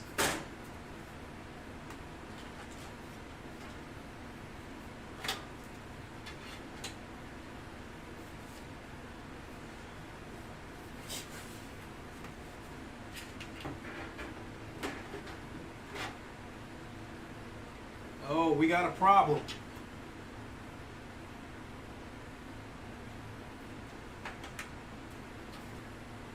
Actually, it's a problem, but it's not a problem. So the problem we got is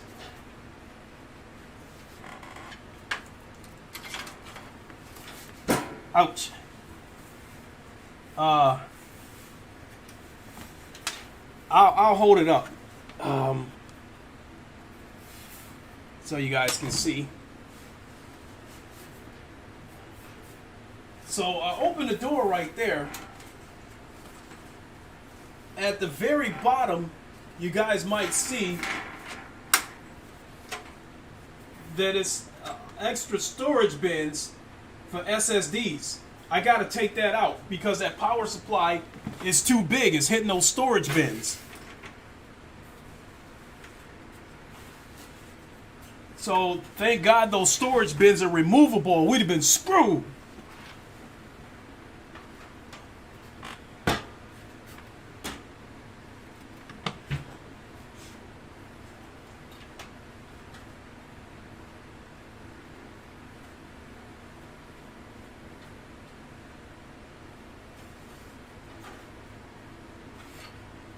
Okay, cool. And there's only 2 screws on these storage bins, so it's not a situation where it's going to be hard to get in there.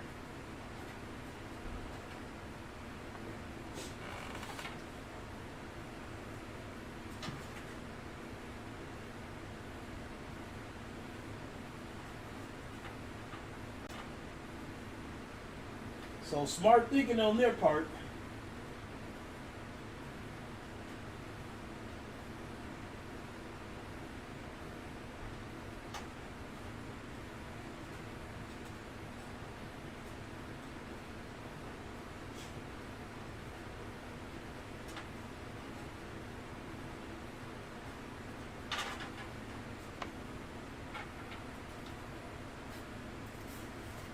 See here. It's going to be a headache to get this out. Oh no. Came right out. So right here, this was a storage bin.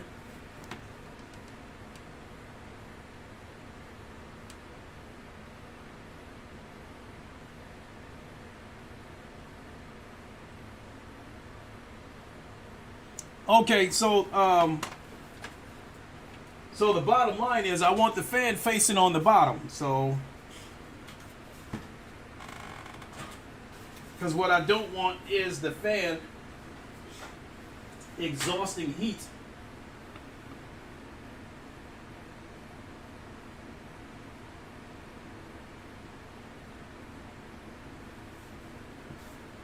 All right.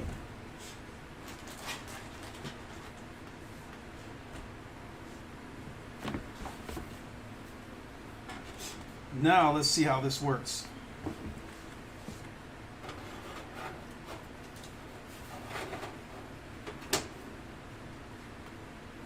So I need to get my phone for this.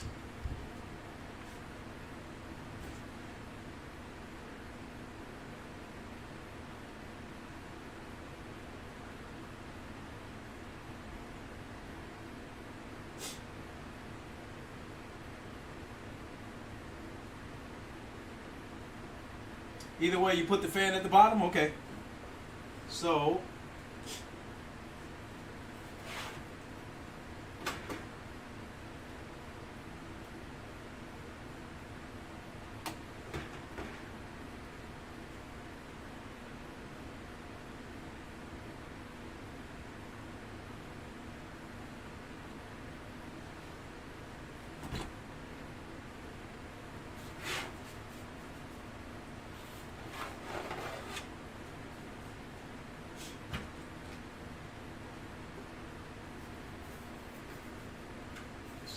let's turn this face down so I can see if this is gonna, if these screws are gonna line up.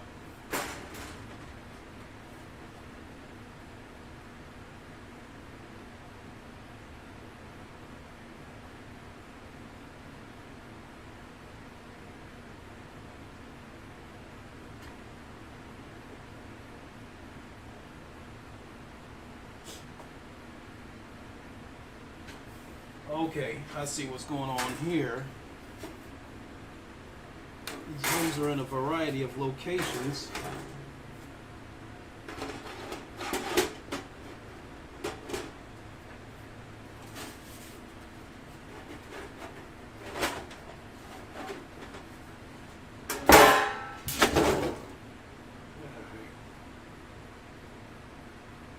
Yeah, these holes line up. So I can go ahead and mount this right now.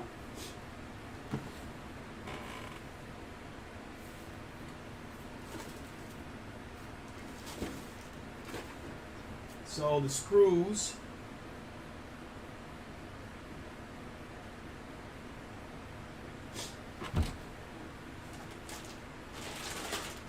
I'm going to go ahead Ham, unless you advise against it, I am going to go ahead and plug these screws in. Plug these cords in.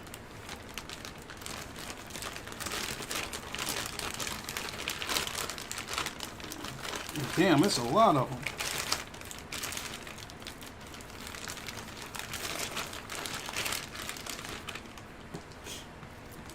Damn, got this. Yeah, and that's obvious right there. That's for the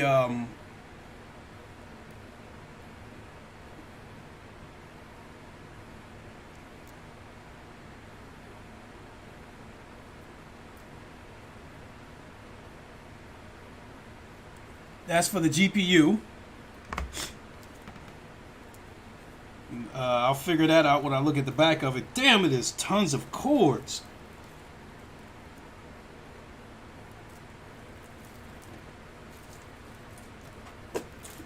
So we got 1, 2, 3, 4, 5, 6, 7, 8, 9, 10, 11 sets of cords.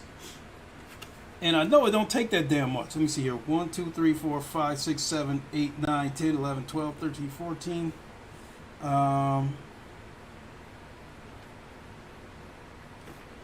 So let me see. We got the motherboard cord.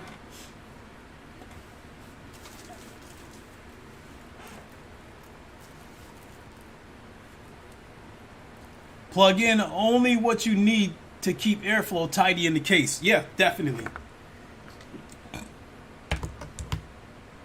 So we need this. This is the cord that runs to the CPU. So they're actually giving me more than one CPU cord. So there's actually 2 CPU cords.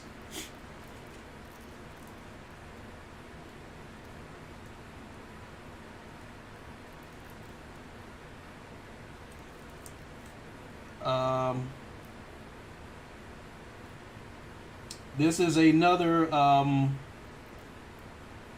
graphics card cord.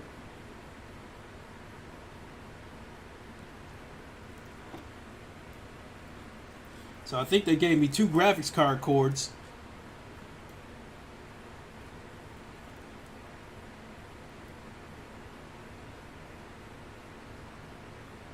Yep. Two graphics cards. I think this is the motherboard cord.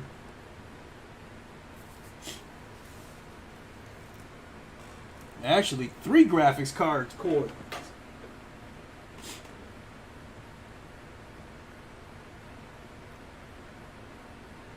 So all these other cords look like it's to the drives, the SSDs and shit like that.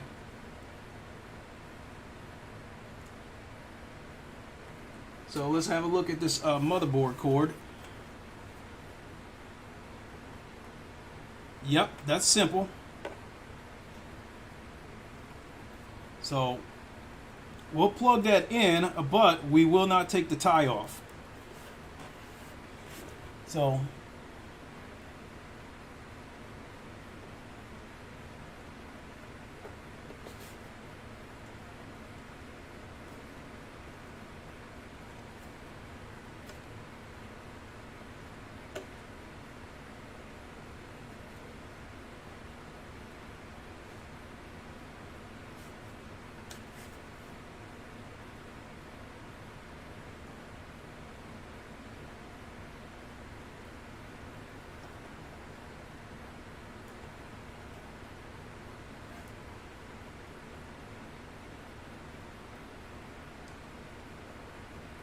I don't hear a click when I plug this in. I'm looking to hear a click.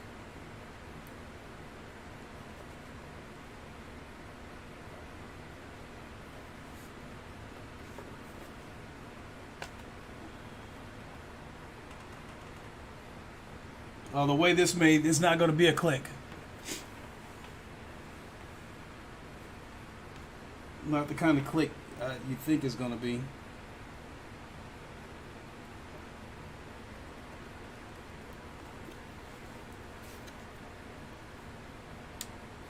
Actually, I did hear a slight click.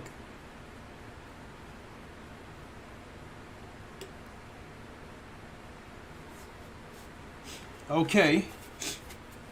So, there's that.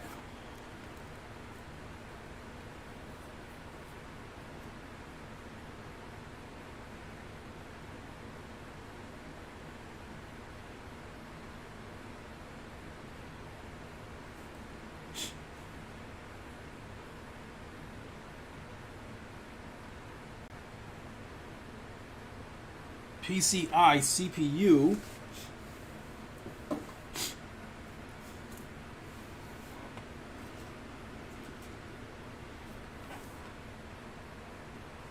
You know what? Let me have a look at this motherboard.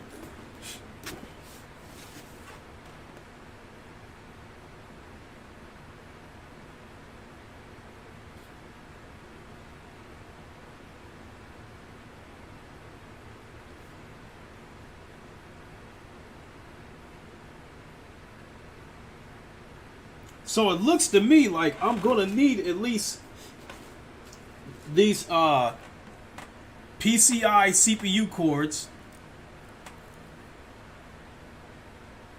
No, actually, it's separate cords. Never mind.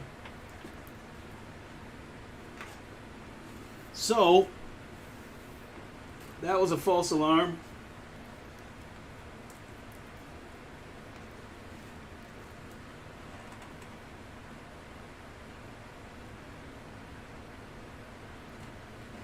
Okay, so 1 8-pin that goes. Yep, I get it.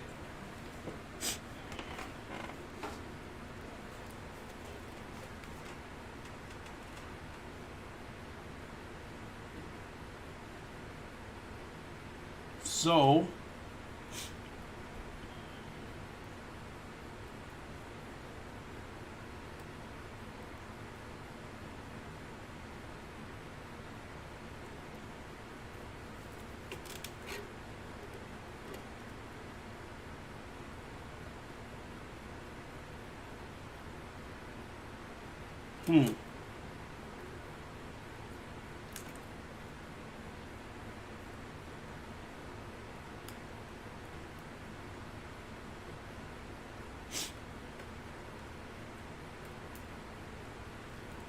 which wouldn't make any sense there.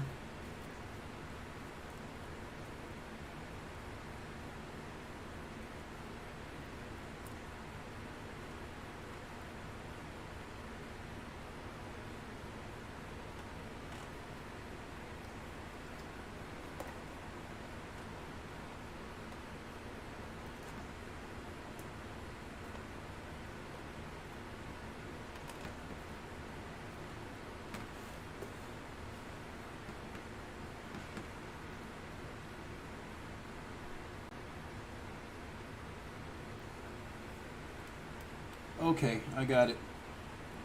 To take a close look, I got it.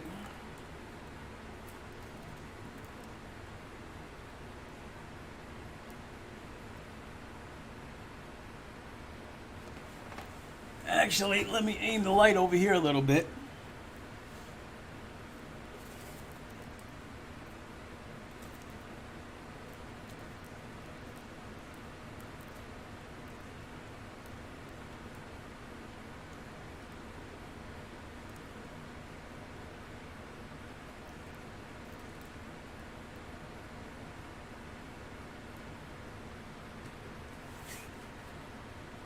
PCI slash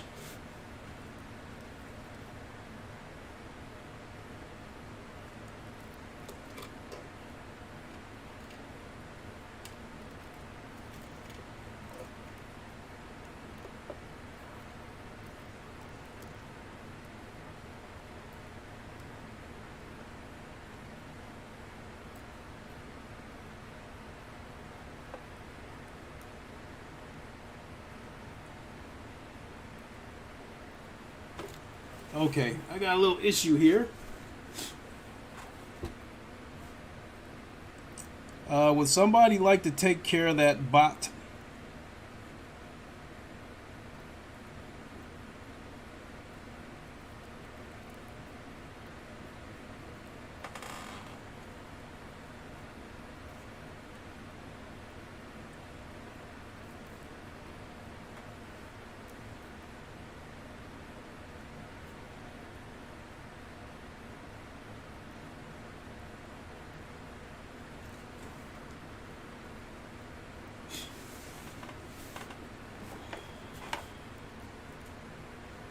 If you would be so kind.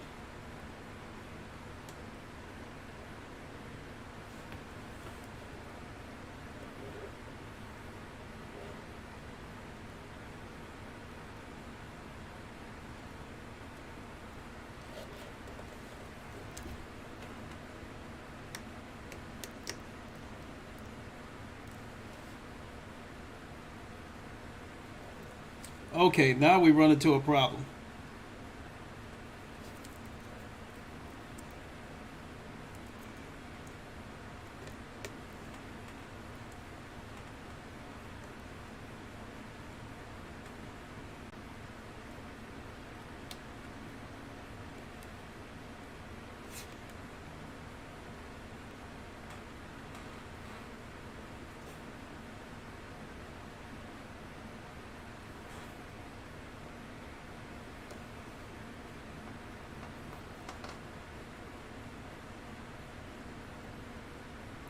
This Encore doesn't want to cooperate.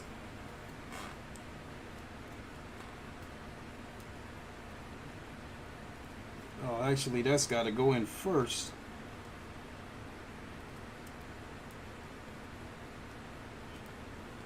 Try a different cord.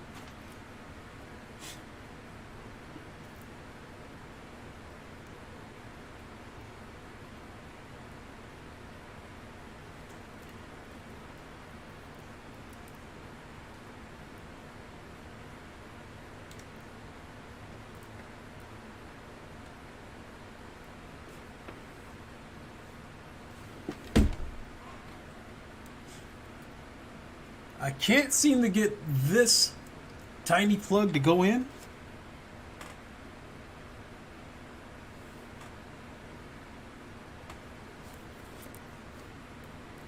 Or is it because...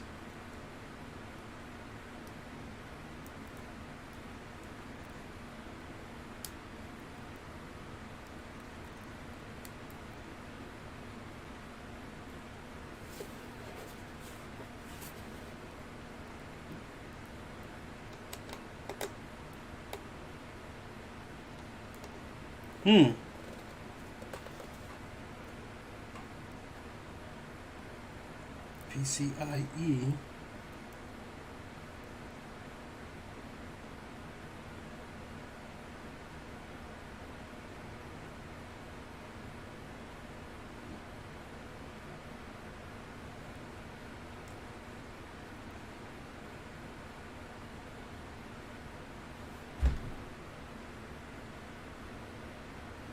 So actually, we got the CPU cords here.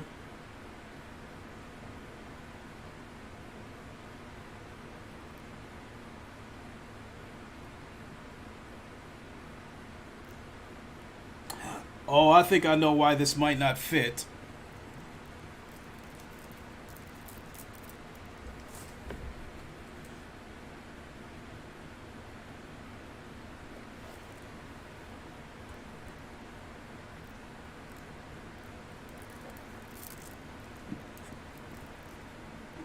So I think, oh, let me untie one of these hams so I can show you what the deal is.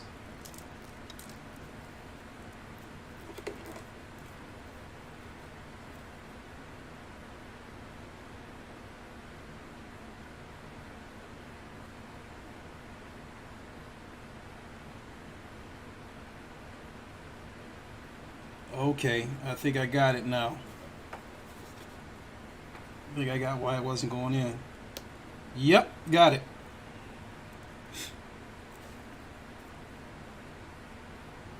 And then this right here are the other two ends for the go into the graphics card, whether you got, 8 pins or 10 pins. Okay, we got that part. And then we can put a CPU plug in here.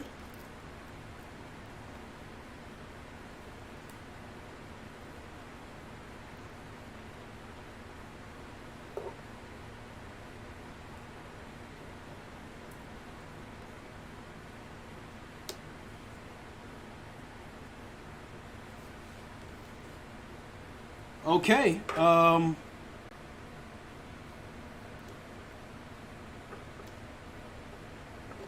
The SATAs all seem to be the same.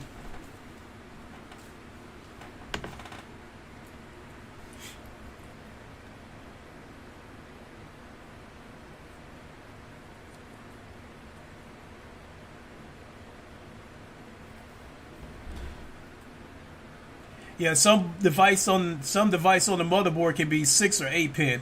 So yeah, what it was is I was plugging the wrong end.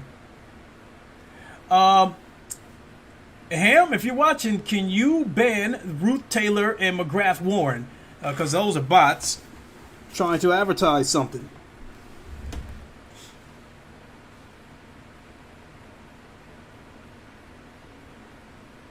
So what do we got here?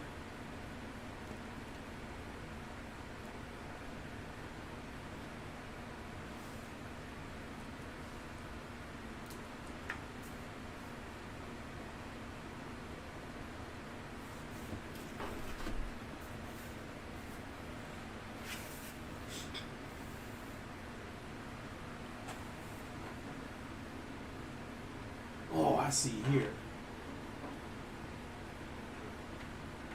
Oh, that's so convenient.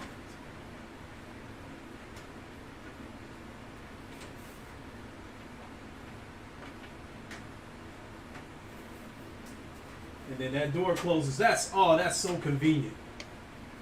Open it up, just slide it right off the hinge. All right, thanks, Ham. So,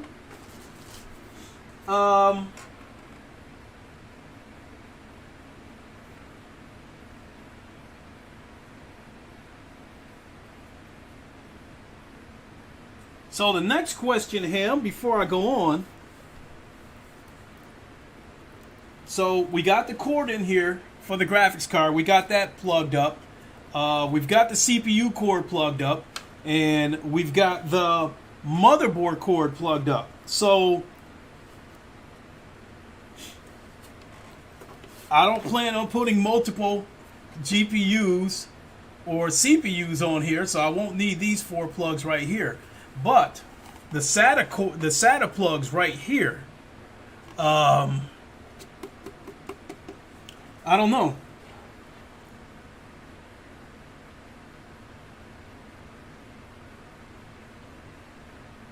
You know what? Let me check something.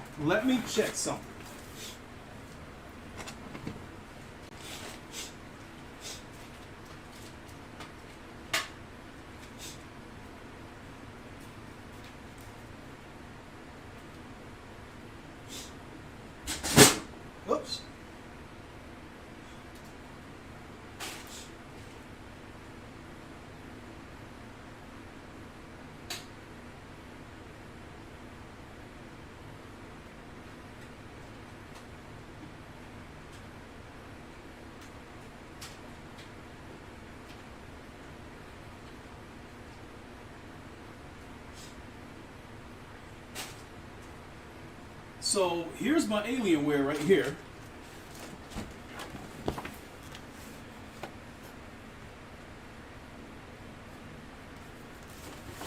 And what I'm looking at here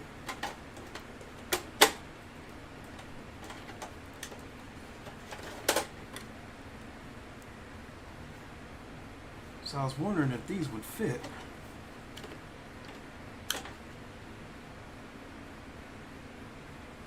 Nope, I don't think these will fit. This is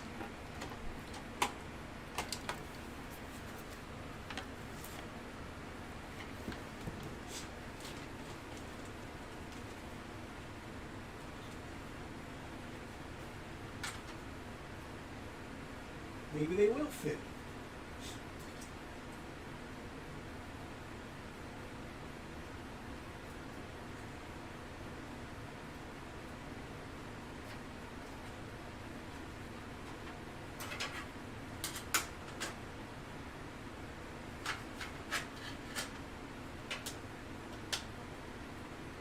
No, wait. These will fit.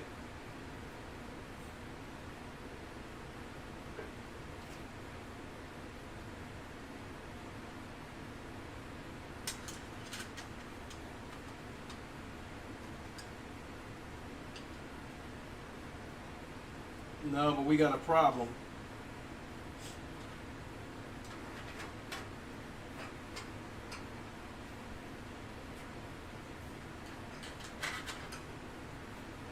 No, these won't fit.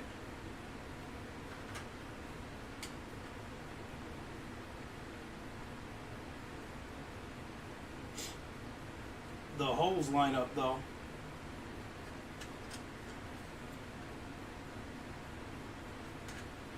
Wait a minute. Yes, they will fit.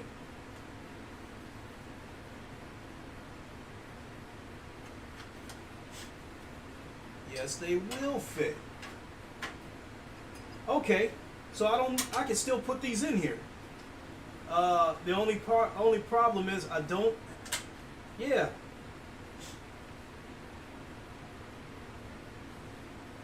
So, let's see if I got the cords.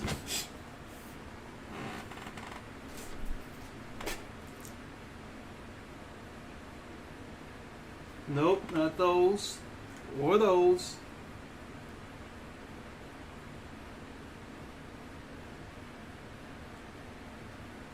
Yes, these will work.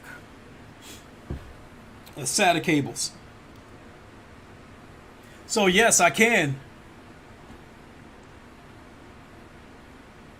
You said that looks tiny in comparison now? Oh, you mean the Alienware? Yeah, definitely.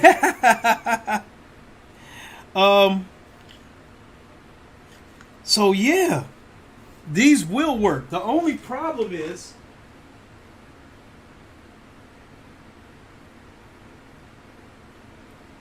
that I need screws. But it will work. So the way it works is, because I can put, including the 2 storage bays, I can put up to 5 SSDs in this case. So the way it works, see the 4 holes right there? Line them up with the 4 holes there. Like so. And then just pop it back in place and screw it back down. So yes, I can put my SSDs in here. I just have to get the correct screws.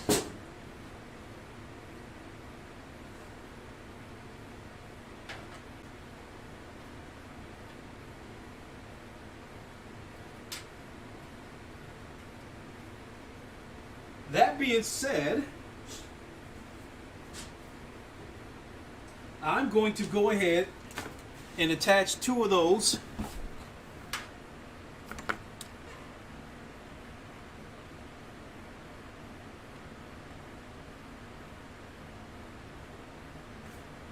So these don't run to the, not these ones.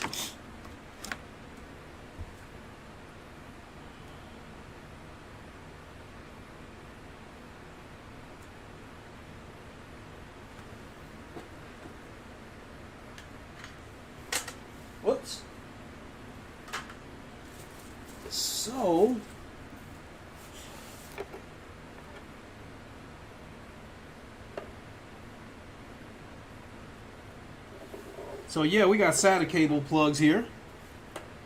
So I will put 2 of those on here.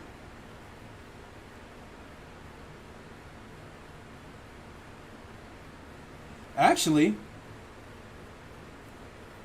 let me see here. I might only need to put, there might be screws in one of the boxes that came with the case.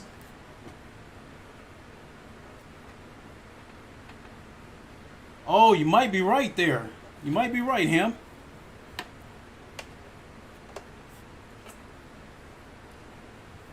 Holy shit. I only need to put 1 SATA cord on here.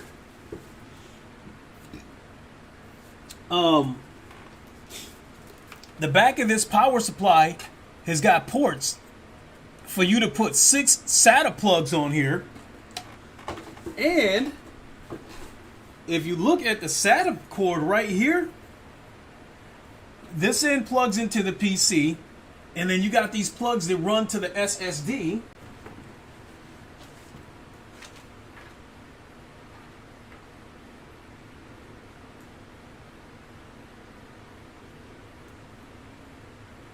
Okay.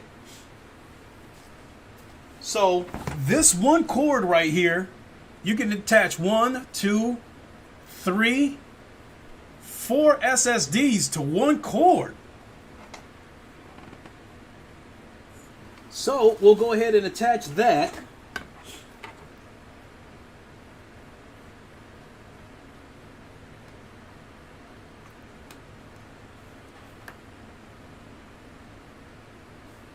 So now I think we can go ahead and mount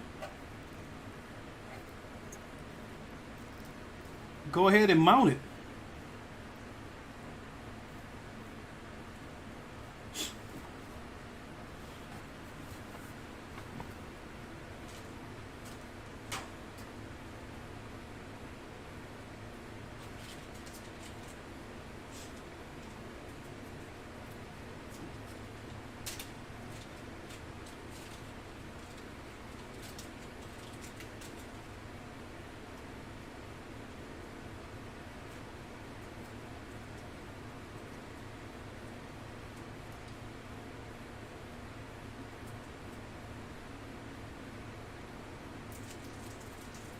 So I think what I'm going to have to do is spin this case around so I can see where I'm putting the screws in at.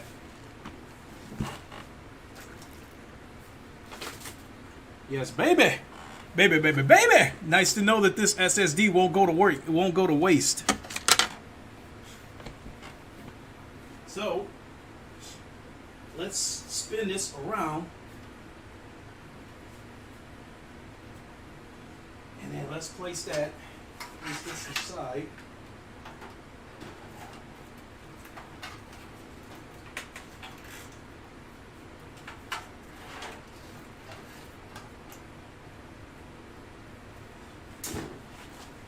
Looks like I'm going to have to unravel these.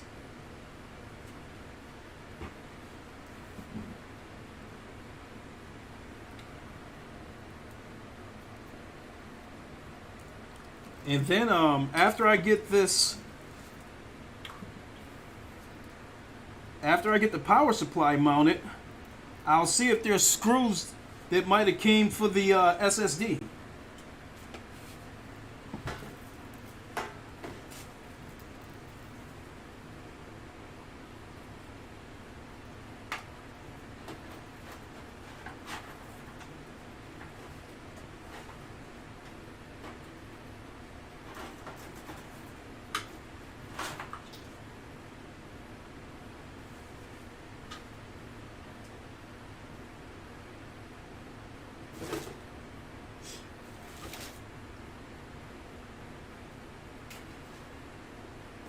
Okay.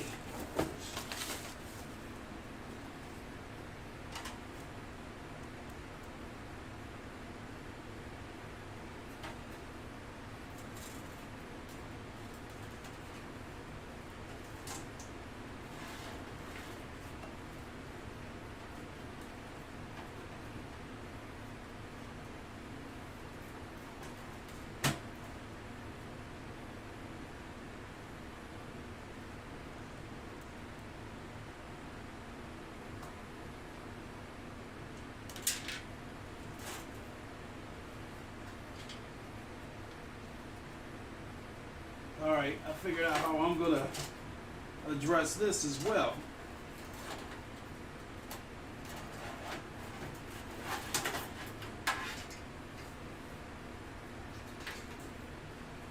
This will stop me from having to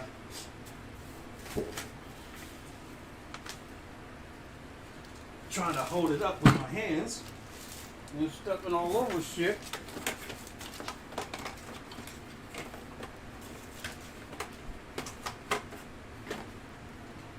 So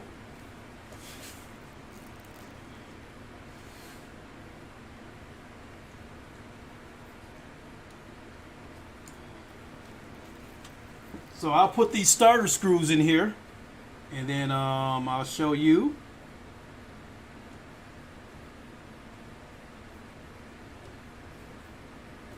What's going on there. Thread that. And then this will be much, much easier.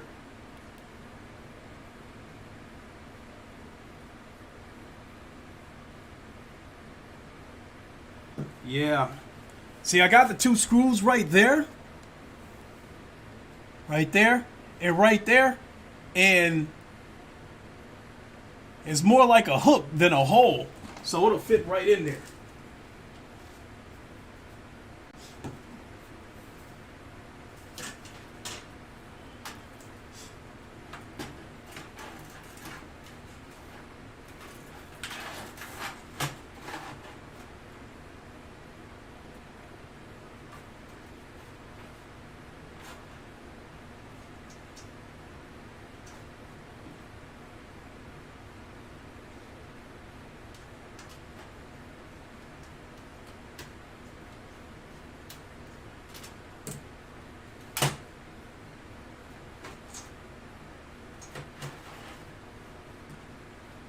Alright, so we only need to put one screw in there to get it started, because both of them won't fit.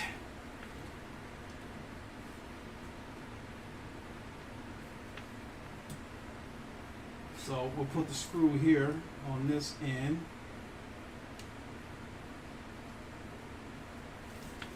Try this again.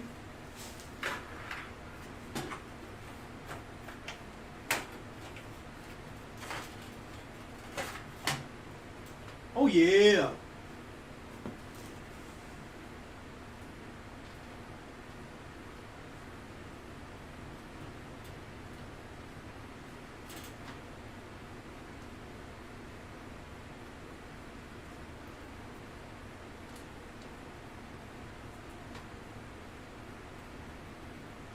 Okay, grab another screw here.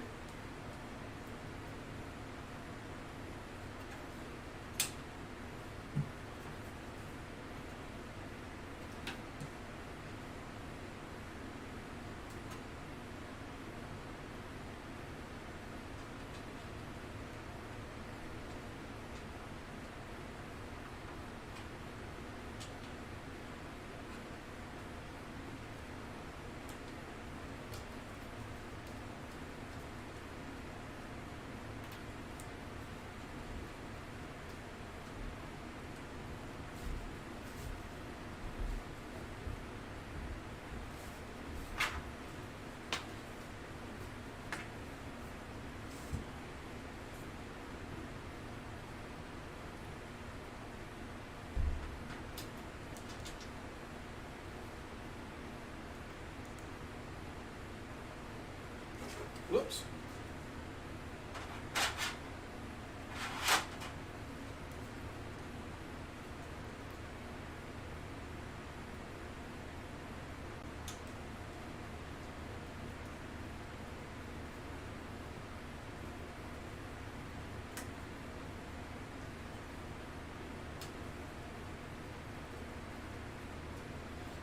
Okay, the power supply is mounted.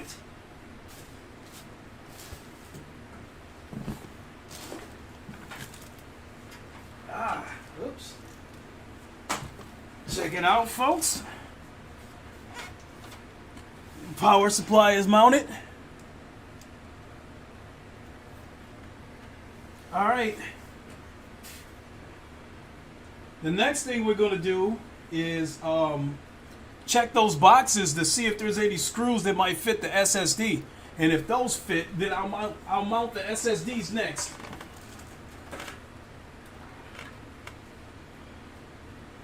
This actually turning out to be fun, but it's easy when you have an idea of what's going on instead of being totally lost.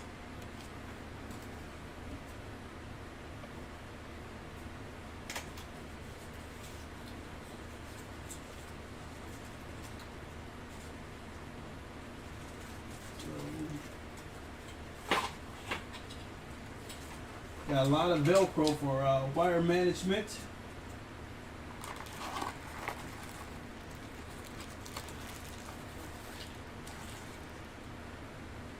So I don't know if these are screws.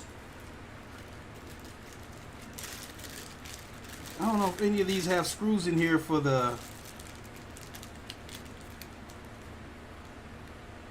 Yeah, it looks like they do have screws that'll fit. Yeah, it looks like they got screws that will fit the SSD.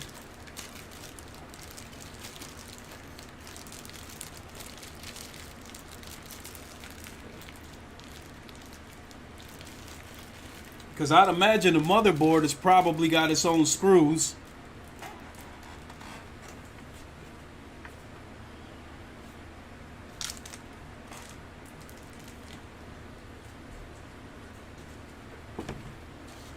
Screw this back a little bit.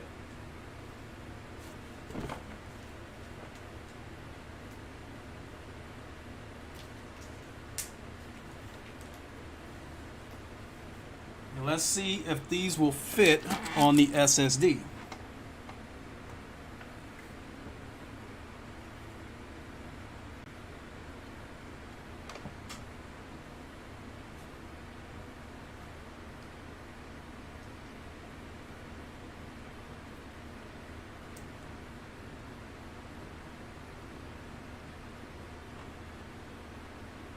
Let's try that one first.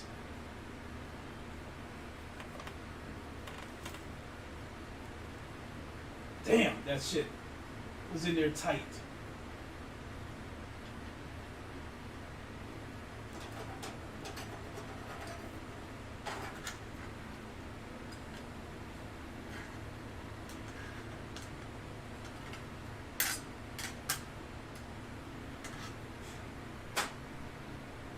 See what we got here.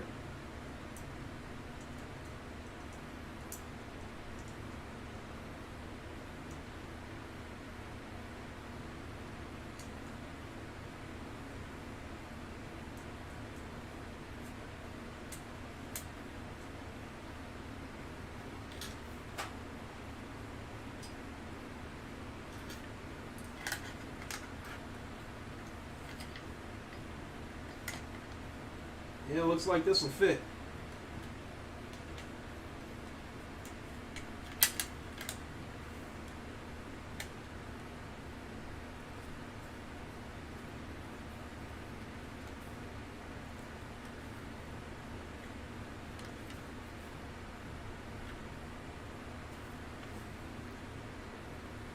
So, yep, I'll go ahead and mount a couple of the SSDs.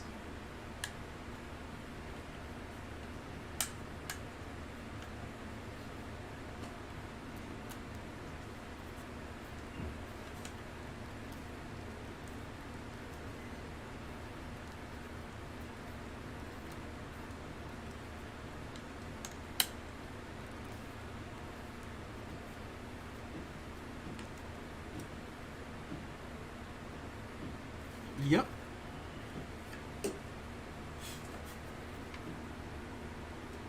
Oh, Holocaust Baker. Somebody want to get rid of him?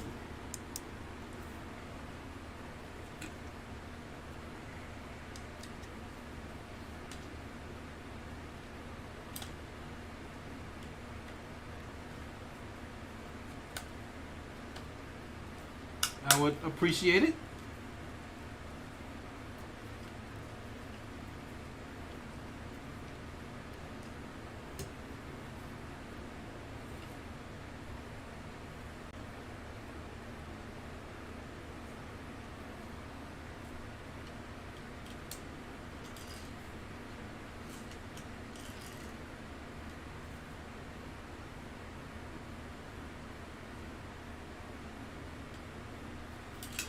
Damn it.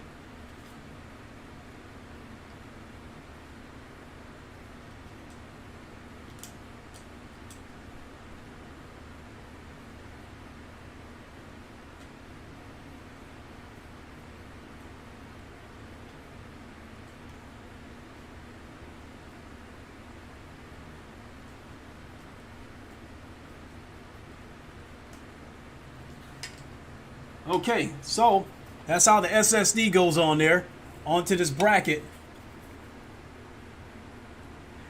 Since it's getting late over there, apparently the cable bar inside the case should be removed if you plan on using the side intake fans or vice versa.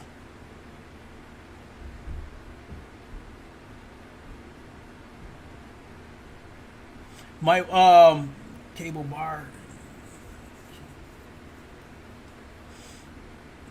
I'm not quite sure what you're referring to as far as the cable bar, Ham. But at least at the moment to start off with, I don't have any plans to use any fans on the side. At least not to start off with.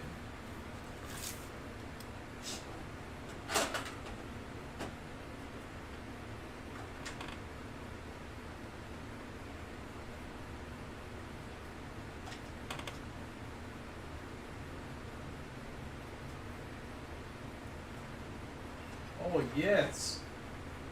So nice of them. So let me get the other SATA drive out of the Alienware.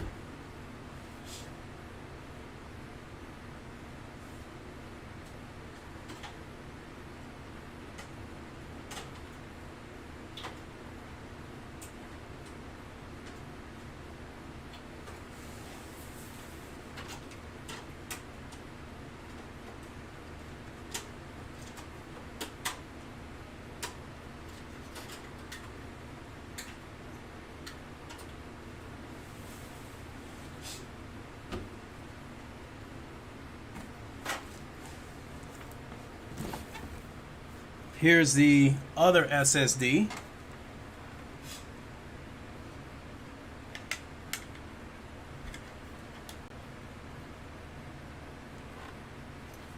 So nice of them to provide screws.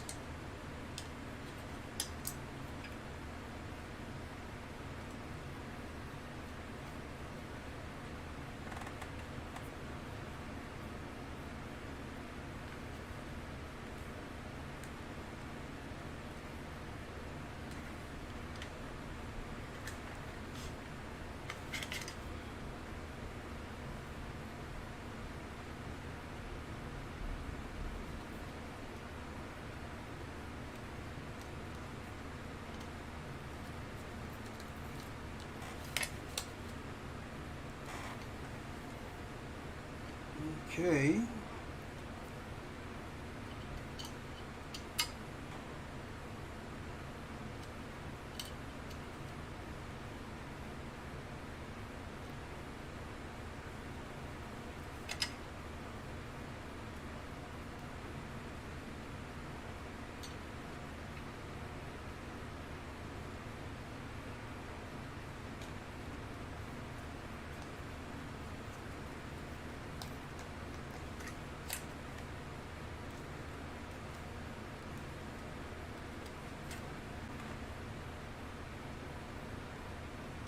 Check the instructions. They call it the cable bar. Oh, you said the cable bar inside the case. I think it's just a big plate inside. I assume, Ham, that you probably... Let me stand this up. Give me a second.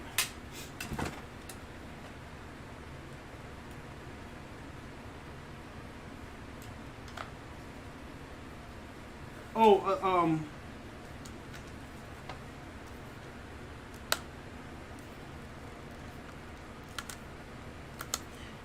I think you're right, Ham. Just a second. About that cable bar. I'm like, what the hell is a cable bar? When you say big plate, now I know what you're talking about.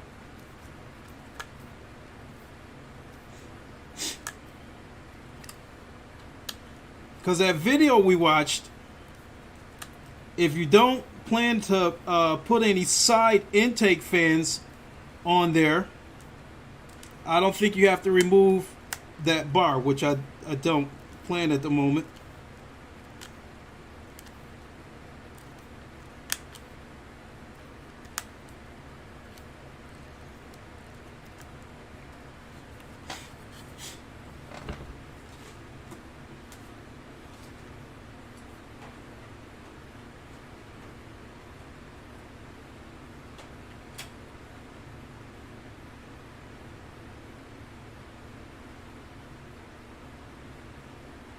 Okay, so let me stand this up,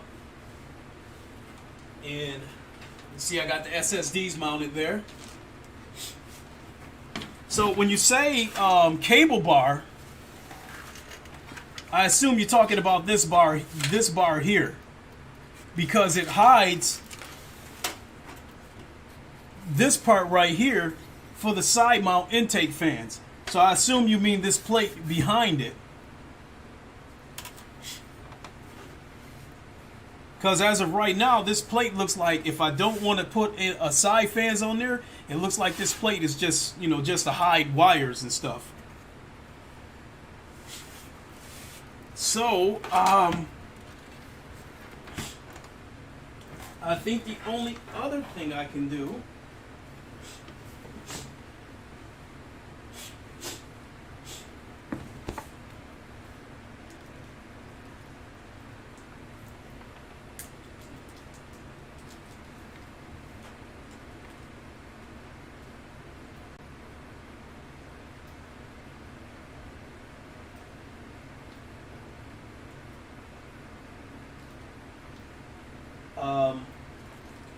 so let me put this back for safekeeping.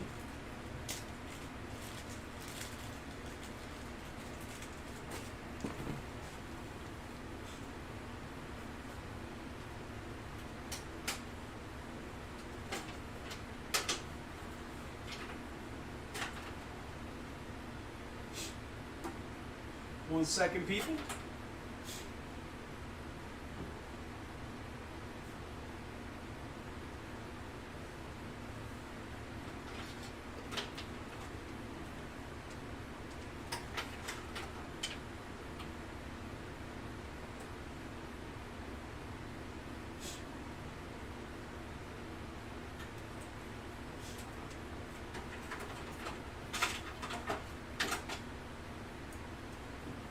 Okay, so these are the SATA cables.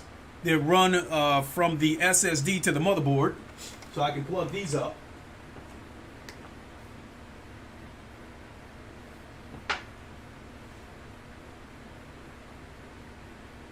Only problem is they go on like this.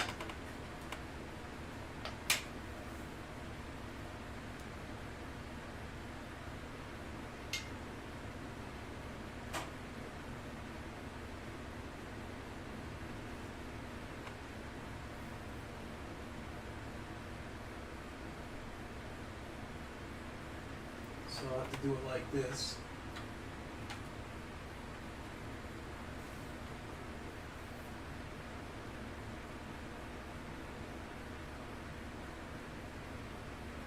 I'm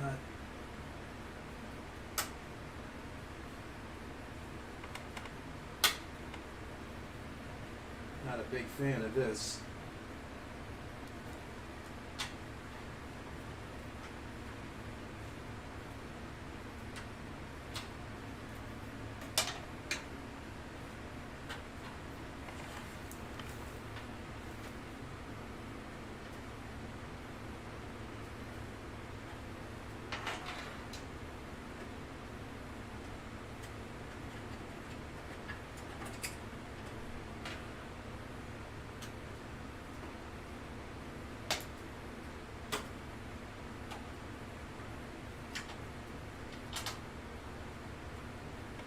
Oh, I don't like that.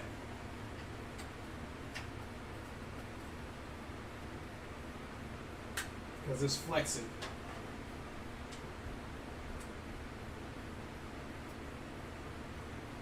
So, I guess I'll come back when I have a look at the motherboard Yeah, I think that's it. Sent you a Twitter DM for a build guide for the 5000D to check out later. Right off the bat. Okay, I will check that.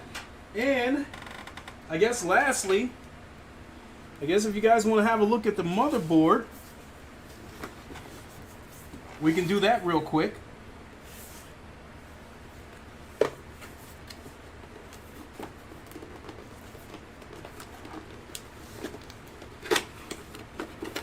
And then I think that'll wrap it up after because I've gone about as far as I can go.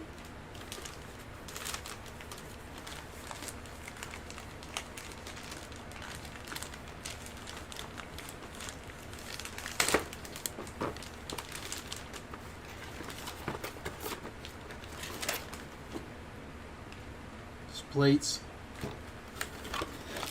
This,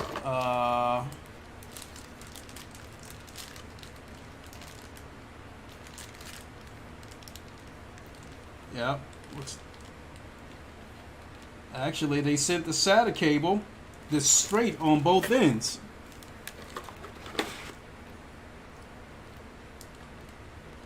So I definitely like that.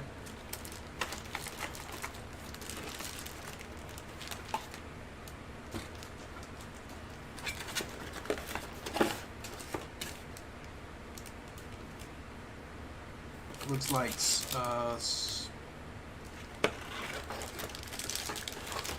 we can probably pop this plate on, but sure, we can have a look at the motherboard.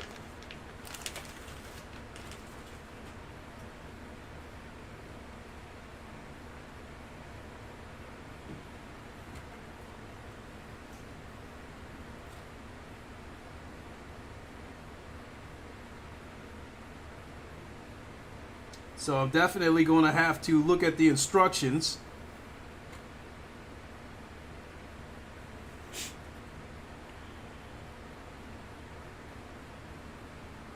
So looking at the back of it, unlike my Alienware, this has got two USB 3 ports, 4 USB ports. It's got a display port, and it's got a USB, a HDMI port. It's got a USB-C port.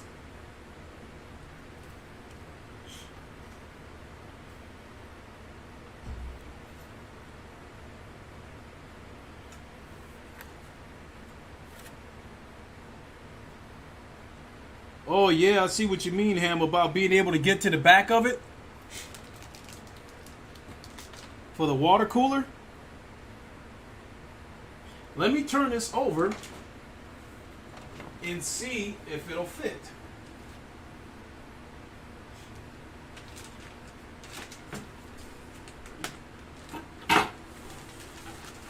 Because this is the moment of truth here.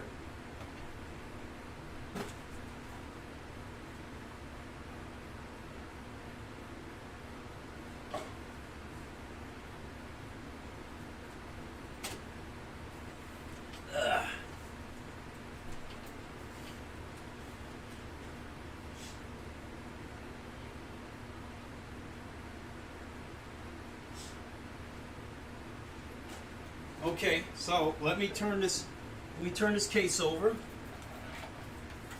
So I don't need these.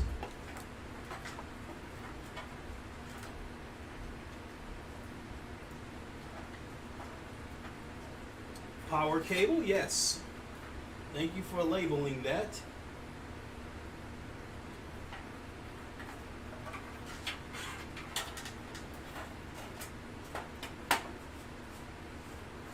So let me turn this over because I want to see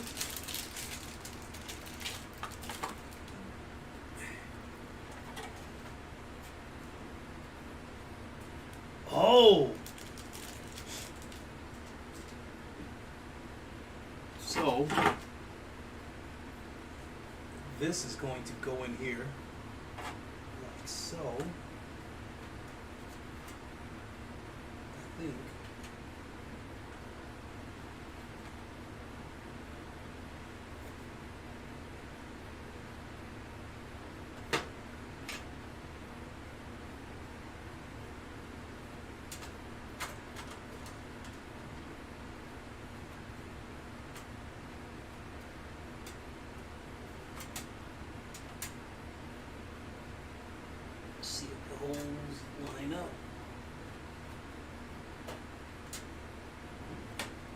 Ah, yes.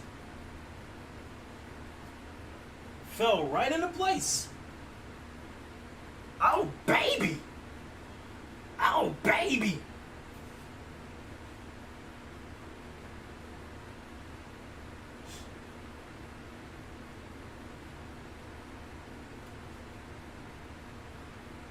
$20.32.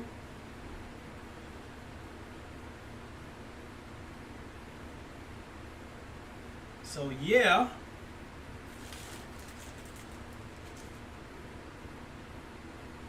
Just have to see which screws are for the motherboard. Because yeah, that motherboard fell right into place.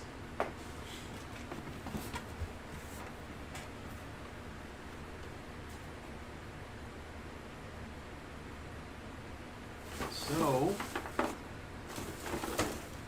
yes, yes, yes. Very nice. Very nice.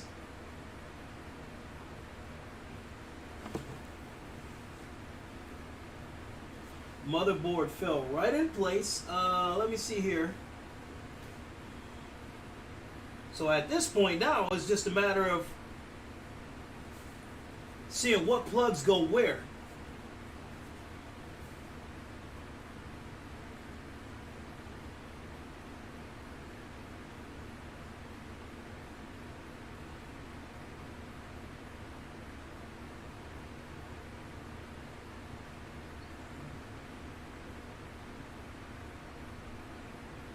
And the other thing I've got to figure out is the RAM slots aren't exactly numbered. We got one RO.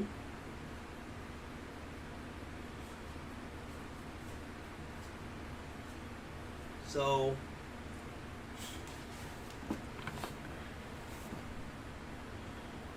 let me have a look. You need to install the I/O plate before screwing down. Yeah, yep. All I was doing was just fitting the motherboard in place to make sure the holes line up. So yes. All I wanted to do was make sure of that. So I'll put this plate on here.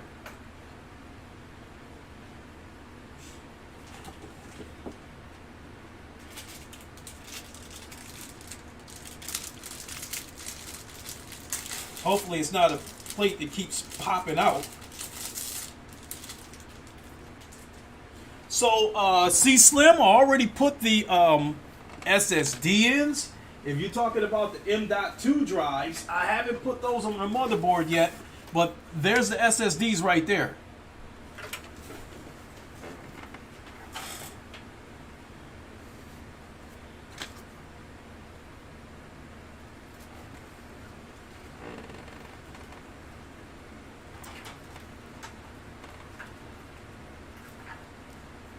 And damn, that power supply, yeah, good on the cords.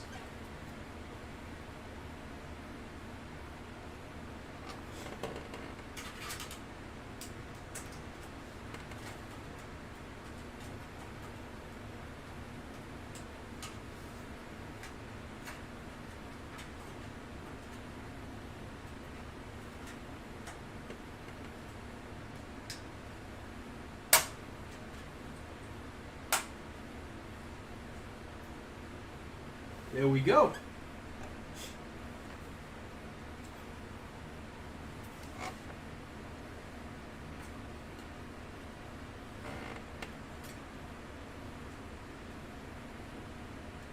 Okay, so that's for the mouse. Display port.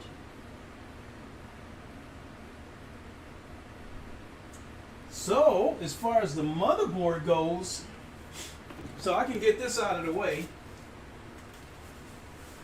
because I think I've gone as far as I can go with the case. There's really nothing else to put on here. I mean, yeah, and I agree with Ham. I could go ahead and put the motherboard on now and plug everything up, and then when the the water cooler shows up, finish that off, but I'm not liking that. I got the funny feeling I should put that on first and then put the motherboard in. But as far as the motherboard goes,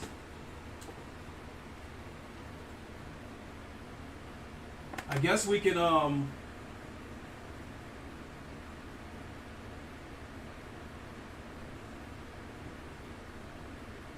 go ahead and put the drives in there.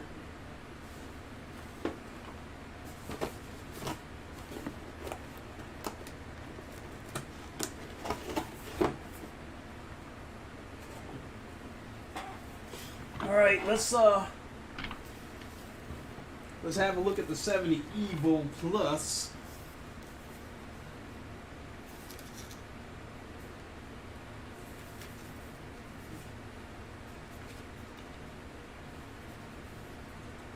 Okay, so it opens from the side. So we'll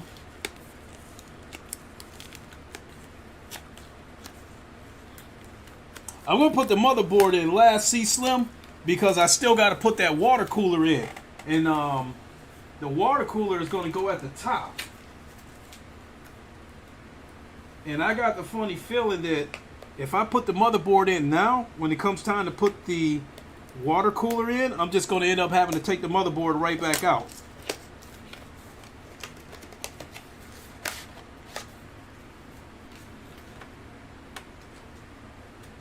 So this is the M.2 drive, which I've never had one of these before.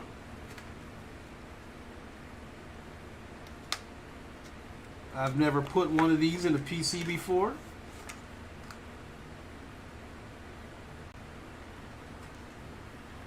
So let's see how this goes in here.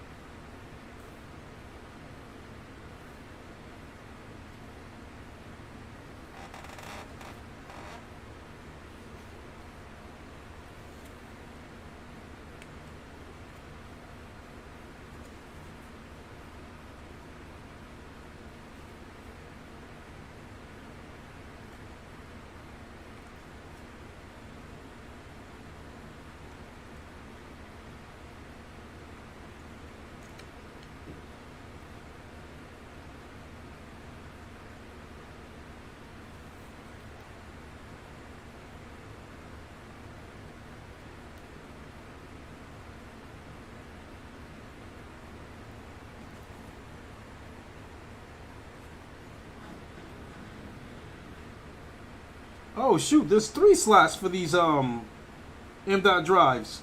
M.2 drives. You can put 3 of these in here.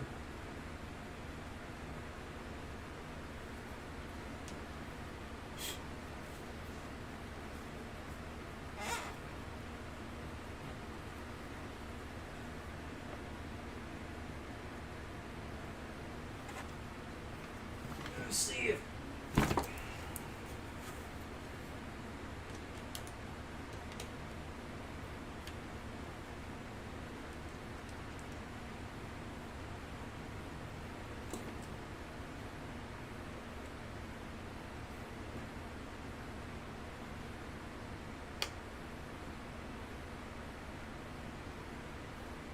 that don't seem right.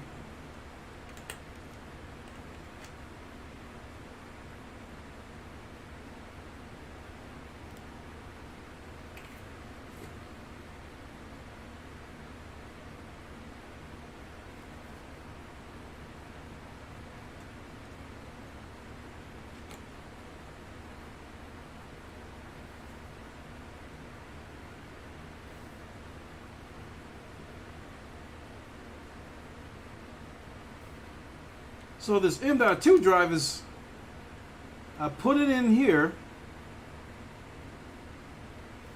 That's weird. Because it's at an angle.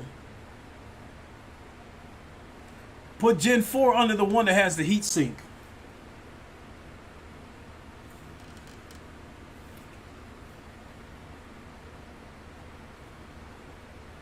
Yeah, something's weird here, Ham.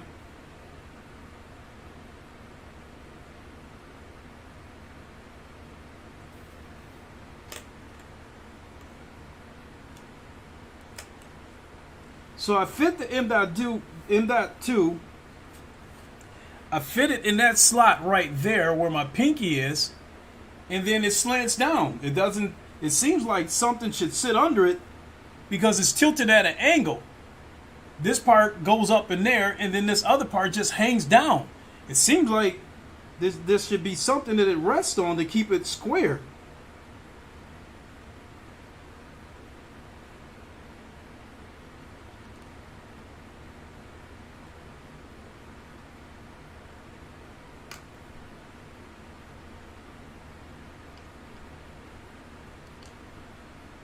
Yeah, that don't seem right.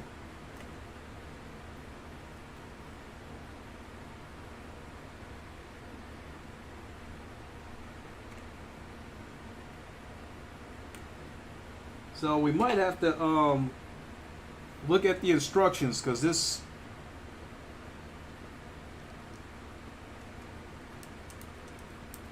let's have a look at the M.2 spot where and that screwdriver's too big, so I got to use these surgical ones.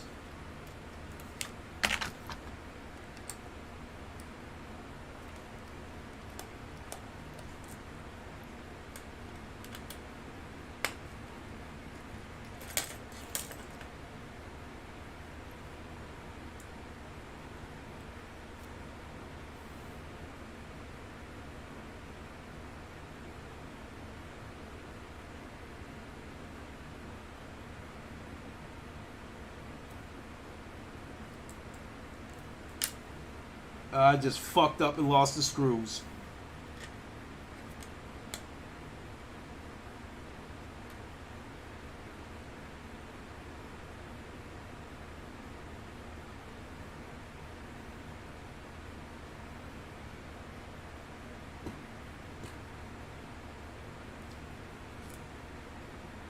Oh, I get it now.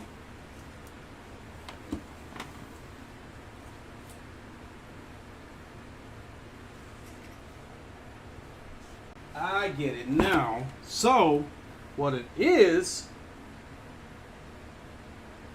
the M.2 drive. That screw that I pulled out, it actually rests on top of that screw, and there must be screws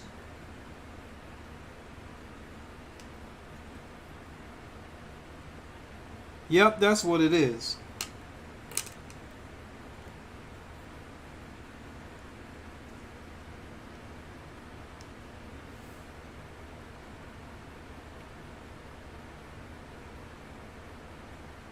So we'll put the 980 Pro in here.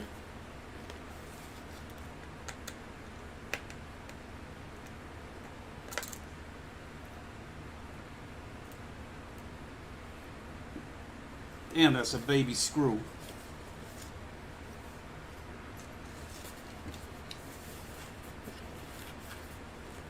I get it now. So there must be screws, additional screws in the motherboard for the M.2 drives. No, I get it now, Ham. The M.2 drive sits on top of that screw. So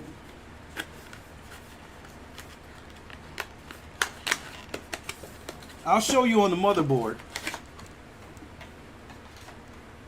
What I originally thought was, okay, you see this part right here, or here, or here. The M.2 drive plugs in one end, and then this screw right here, I thought I was supposed to take this screw out. That's what made it sit on the angle. What happened is, I see that screw actually has a hole in it. So the M.2 plugs in on this end, and it rests on the other screw on the other end. So there's got to be screws. It's with the motherboard for that. There's got to be additional screws.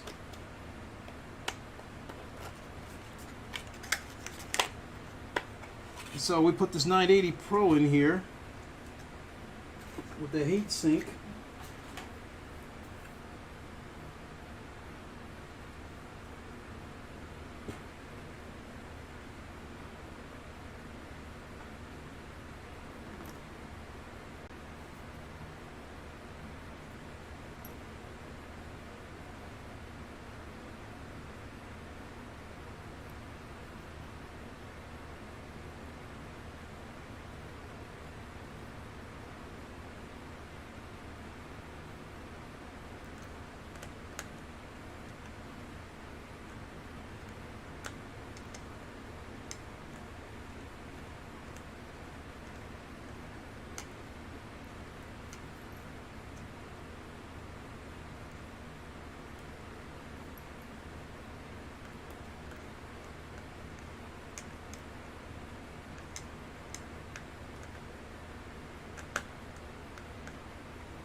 Shit.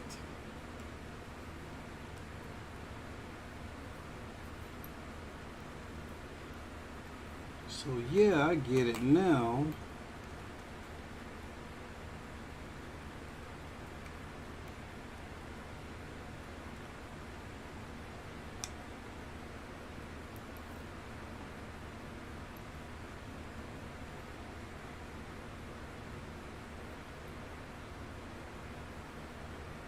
Hold on, let me get one of the smaller screwdrivers.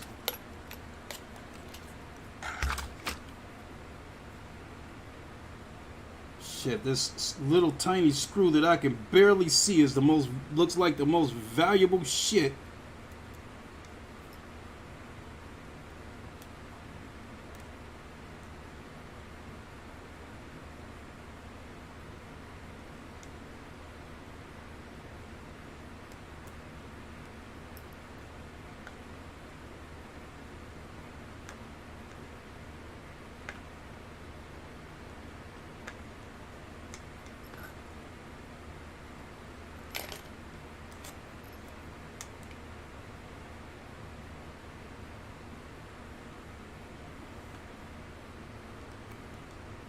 Come on.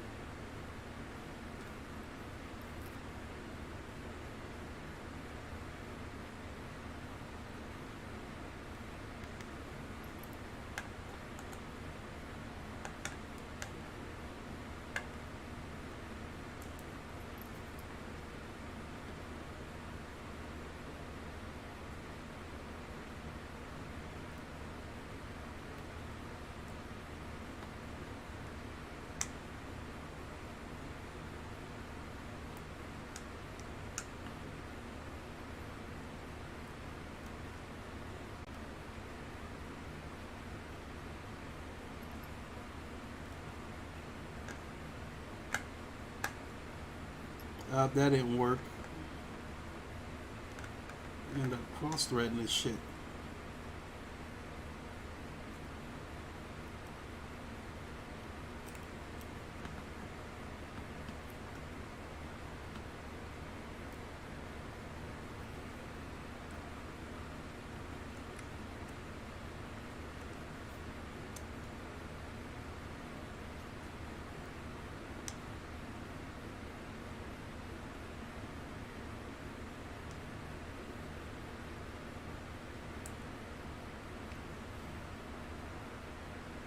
Oh, wait a minute.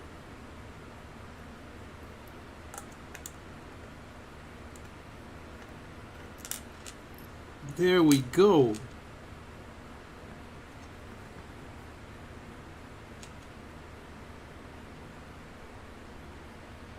No, that's not going to work. So we got to put that back.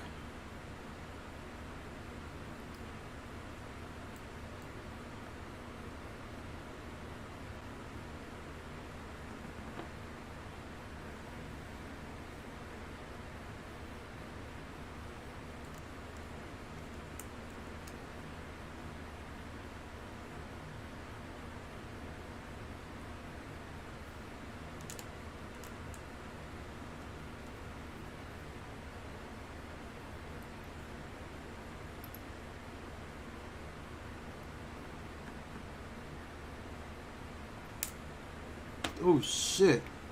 That screw is too damn easy to lose.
We got a little bit of a problem here.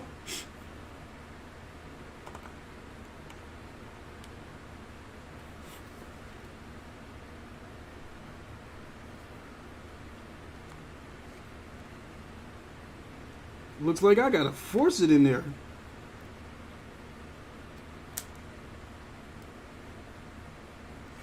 A little bit.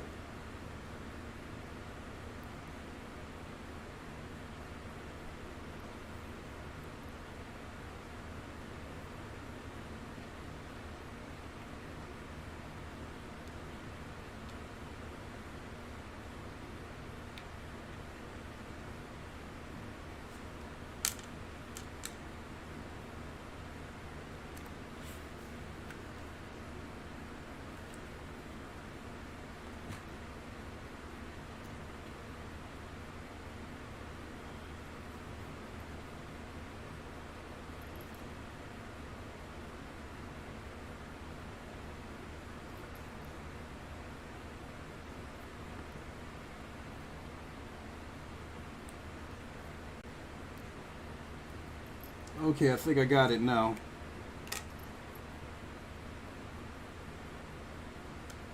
So it looks like that M.2 goes in there like it goes in when you pop it all the way in. It's like a spring. Yeah, there we go.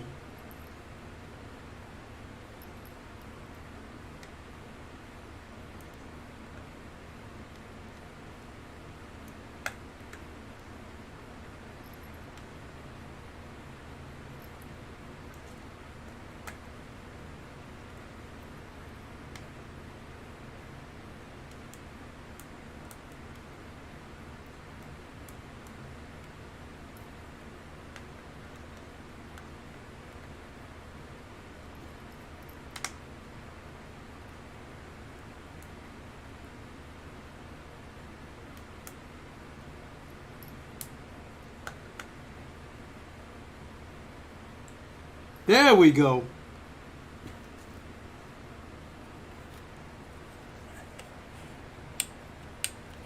That was not fun, but we got it in there.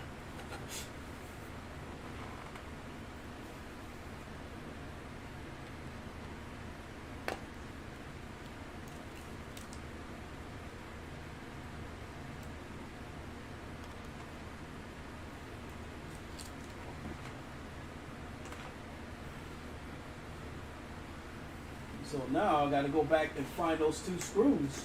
There we go.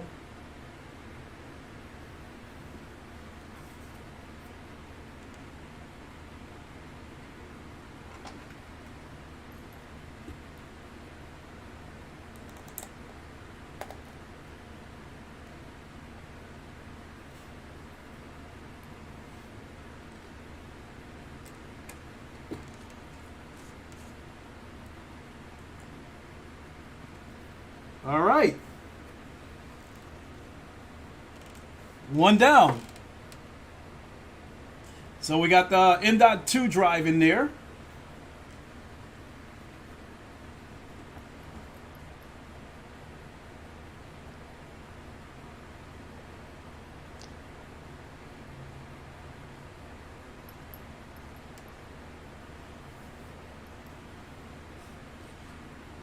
So I guess the other question is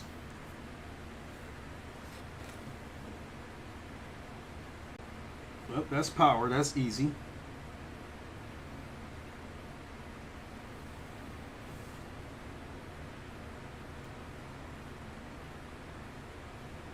Those are the SATA cables. That's easy.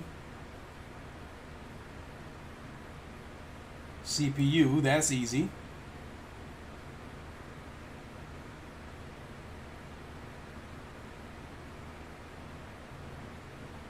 It's gonna be fairly easy to hook this up.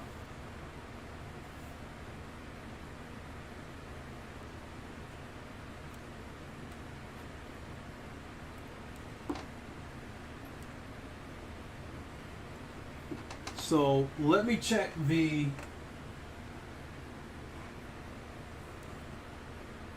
now. I do have a concern. You're probably gone by now, Ham, but I do have a concern about this Evo.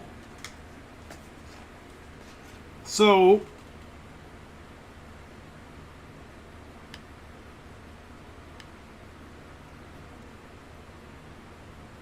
I'm a little bit concerned about whether I should get a heatsink or not.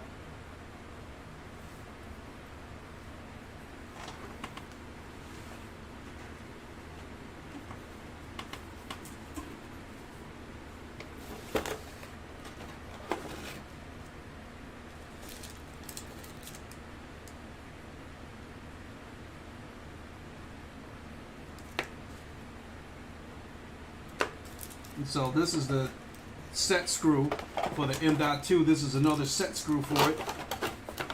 So I can go ahead and put that in there if I choose.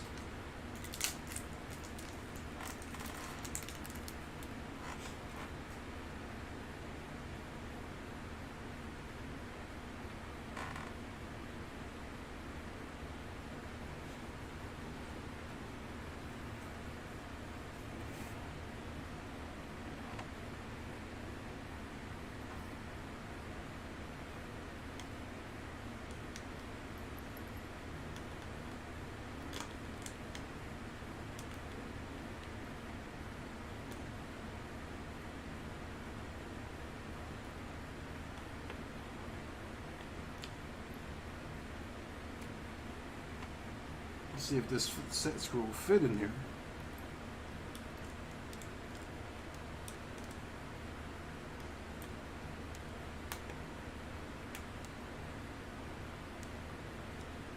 Nope, it's not going in there.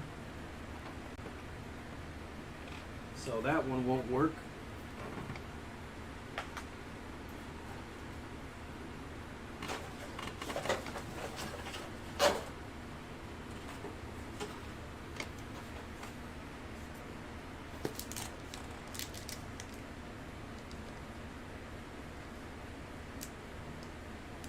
So it looks like these set screws are the same.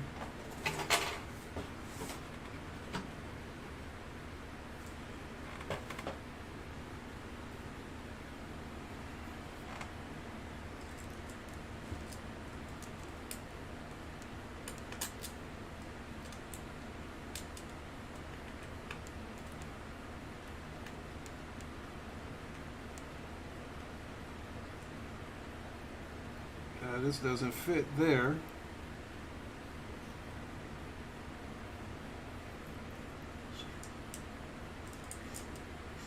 This one, unless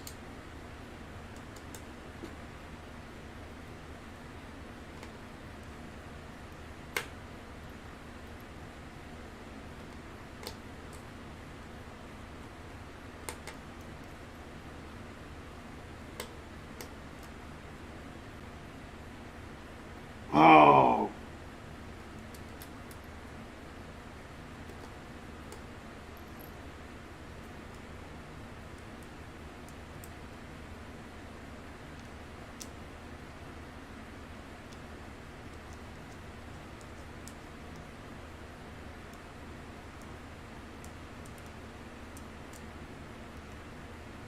No wonder it didn't fit.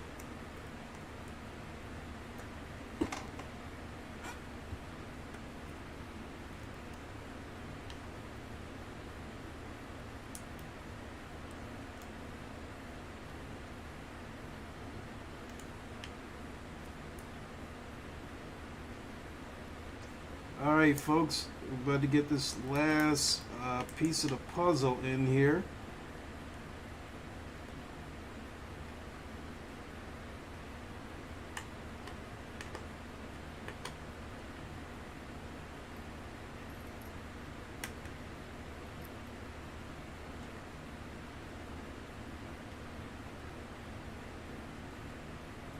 That's a little bit sloppy. Nope, that's not going to hold. We got to get it under the plastic.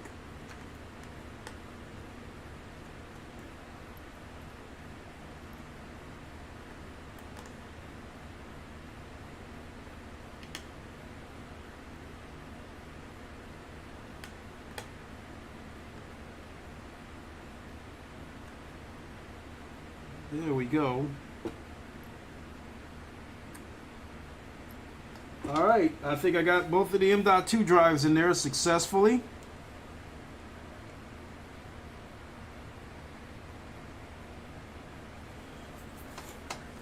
All right. Ah, God. So there we go. There's one M.2 drive right there, and the other one is under this heatsink right here.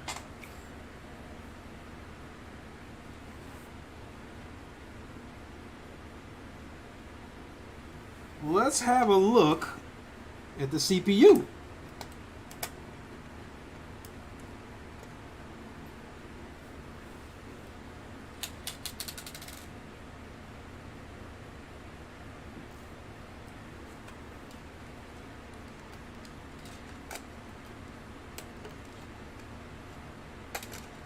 This plastic piece looks like it pops off. Yep.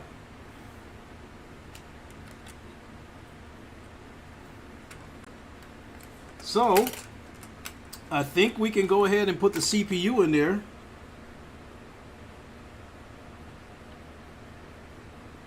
And call it a day.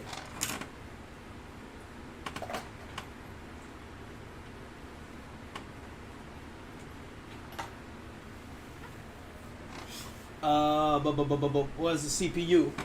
All right, here we go right here, the CPU.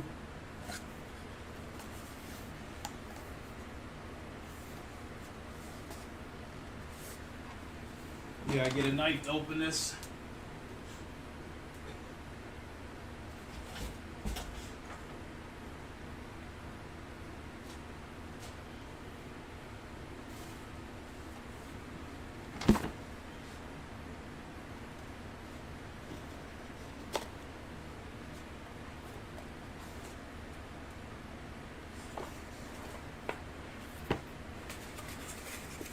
Look at that giant coin.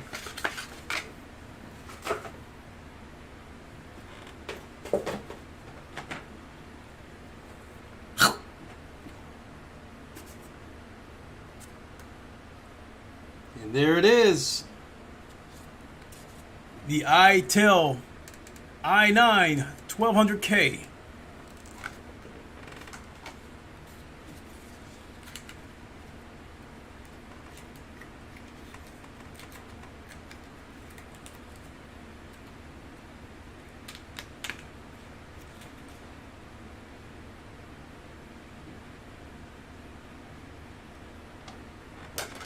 So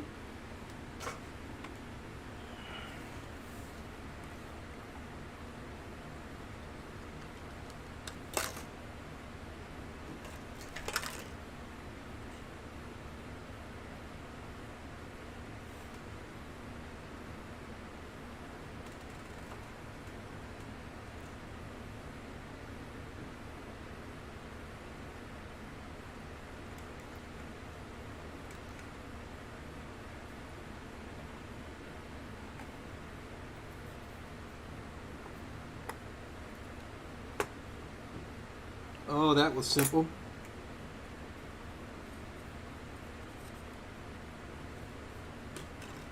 All right. The CPU is in there.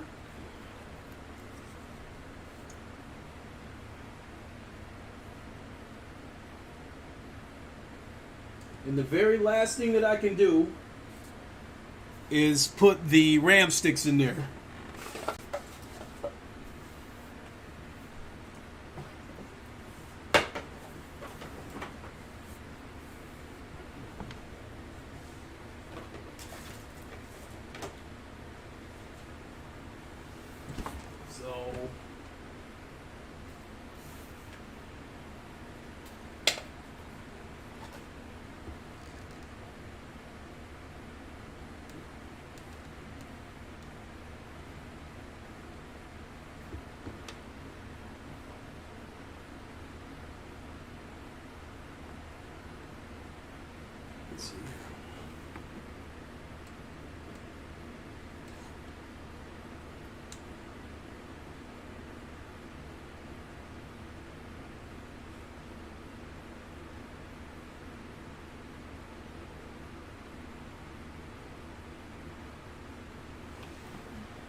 assuming the RAM sticks still work like they normally do.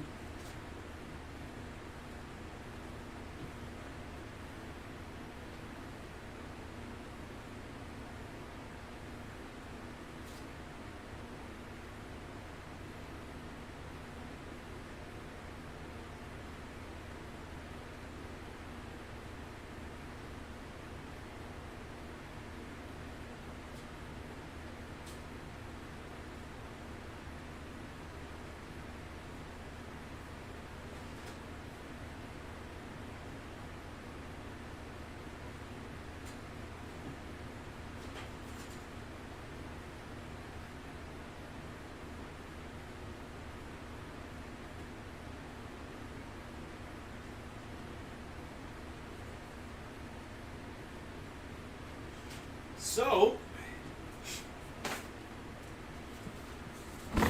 this is the final stage.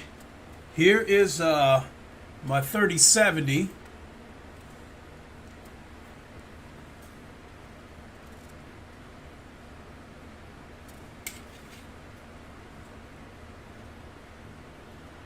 I don't think I need this adapter pin anymore.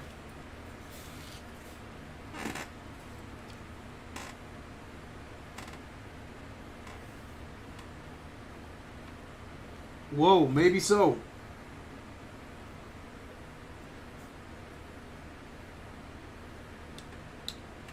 Yeah, I think I still need that.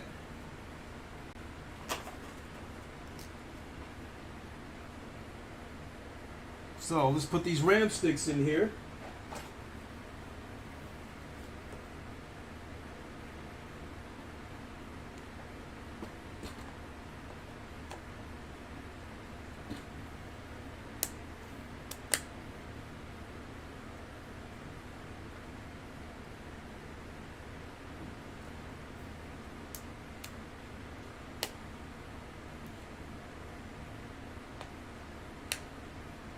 Okay, there's the RAM sticks.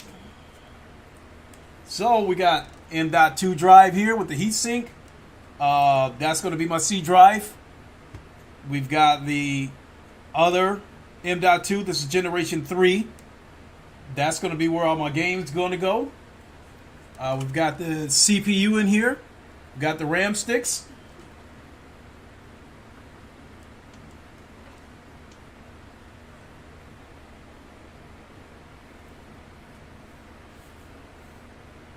And lastly,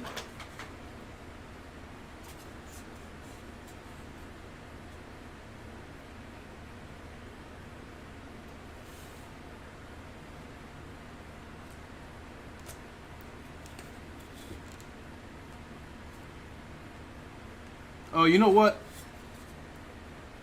I can't put this in here yet.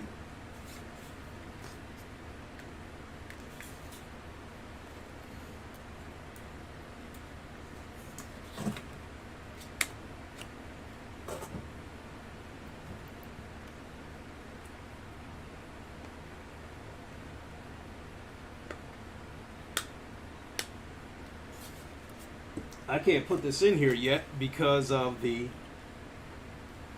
case. But I can do a dry fit.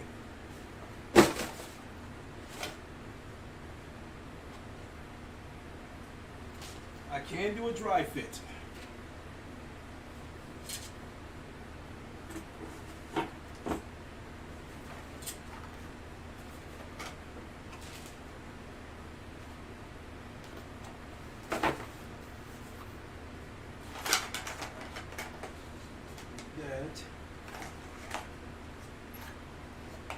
M.2 drive.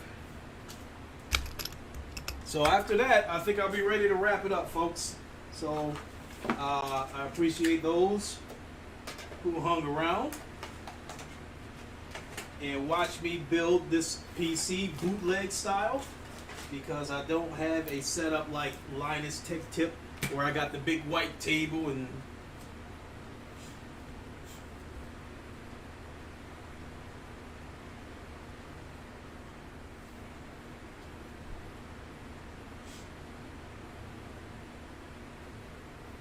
so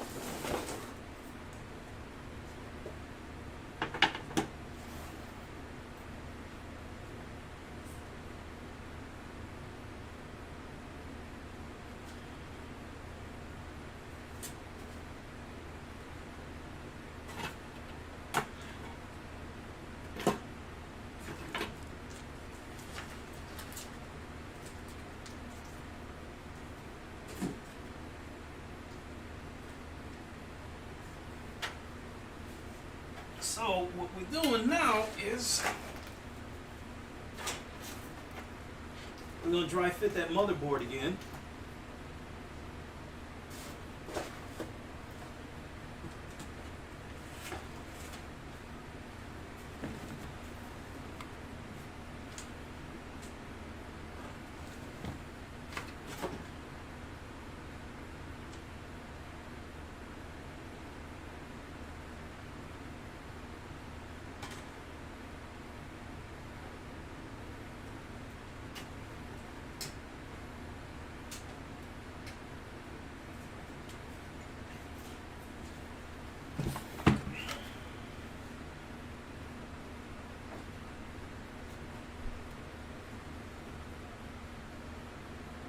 Okay. So yeah, I can't put the GPU in there. I can't put that in there until this motherboard is seated. But I can hold this up and give you guys a little bit of a look right there.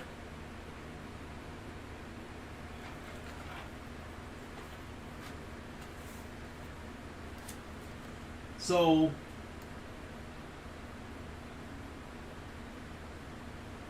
yeah, I think the water cooler is going to be easy to do too.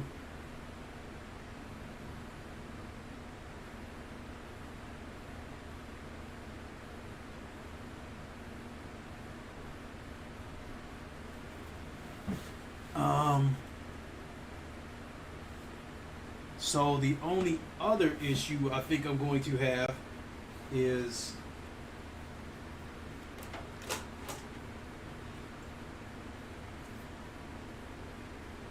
the holes for the water cooler.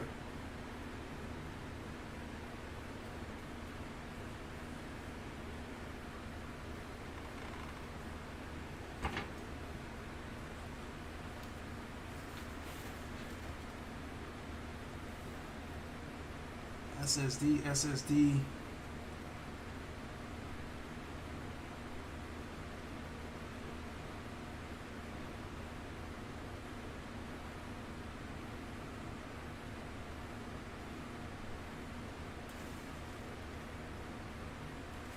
Oh, okay. I get it. The water cooler is going to have to come with its own set of screws to mount from the back side. Because it won't screw directly into the case. So it must going to have a screw that goes through the motherboard and then a bolt on the other side. That's got to be it. That being said, I think I've gone as far as I can go. Got the fans, power supply. The motherboard fits perfectly.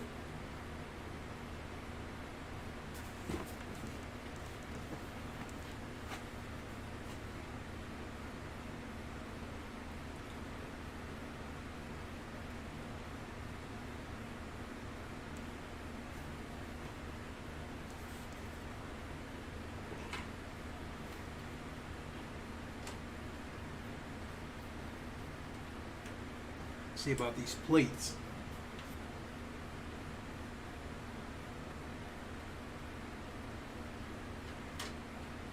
All right. Yep. So mounting everything's gonna be super easy. It's just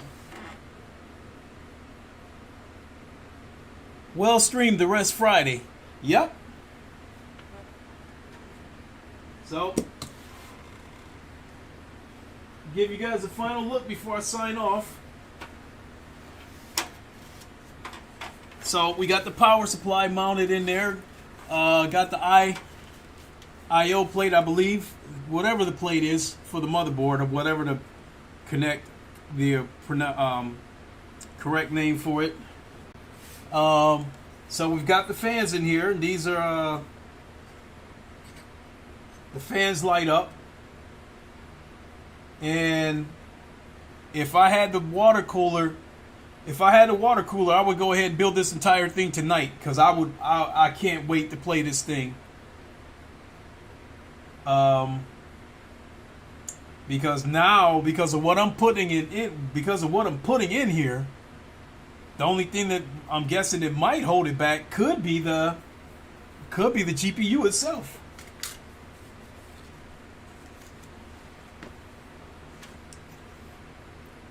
Yep, I can't wait.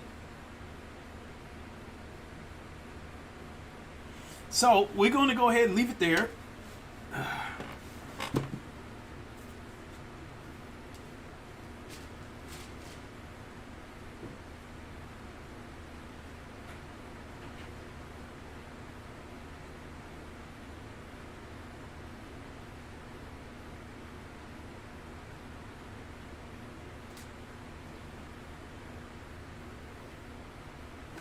Time we got here?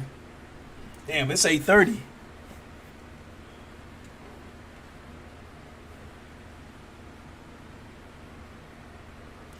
So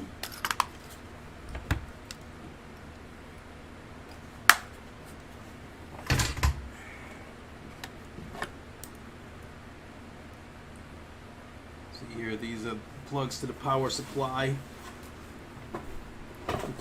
Put these plugs back. The remainder of these cords, including the SATA cables.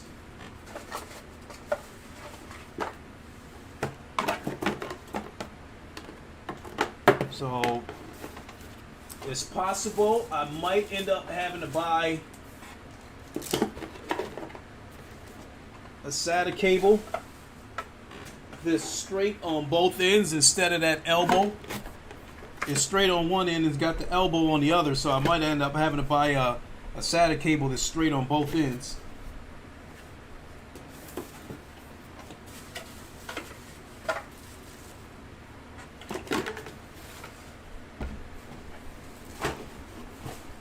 So, make sure we put that Windows 10 in there. Hey! Before I go, does anybody want to see the keyboard and the wireless headset and all that good stuff?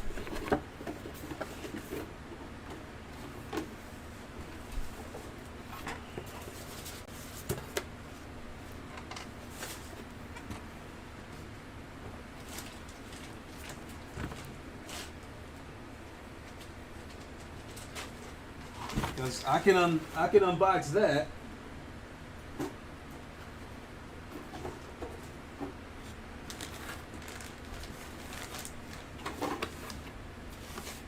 So what I've done so far is pretty easy.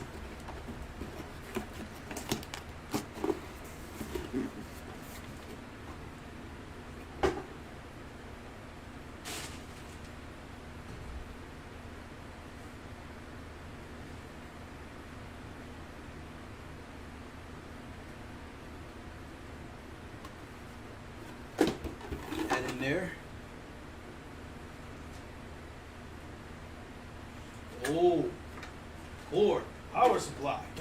Water, water, water, water.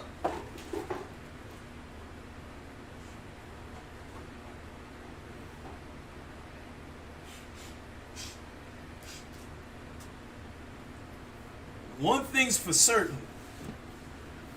When I get this PC up and running, I should be able to open up, I'd like to think that I should be able to open up every app.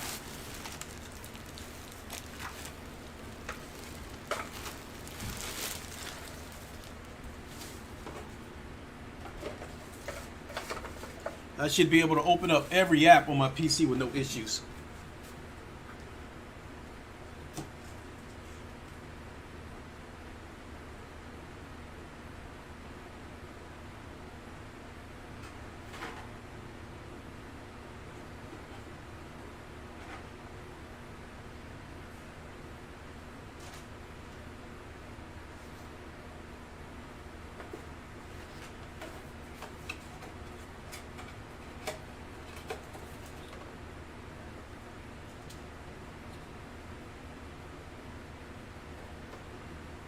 So what I'll do is put this in here, put that in there, put that in there so I won't get confused.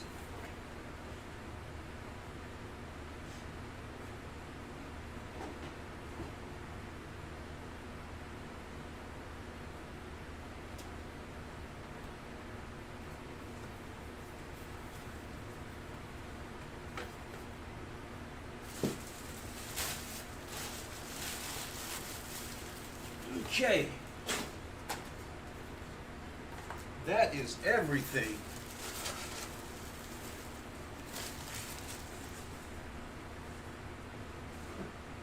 So,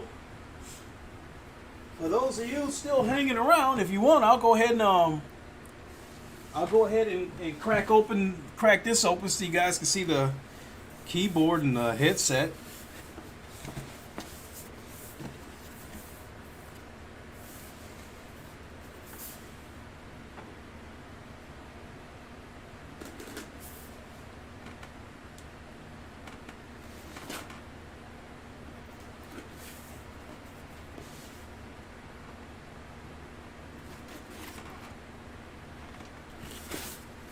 You know, hey, you know what?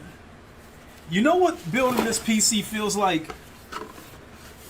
Because this is the first time I built the PC solo. And only the second time in my life that I've ever built the PC. I have swapped out parts a few times over the years, you know, GPU, CPU, RAM, the easy shit.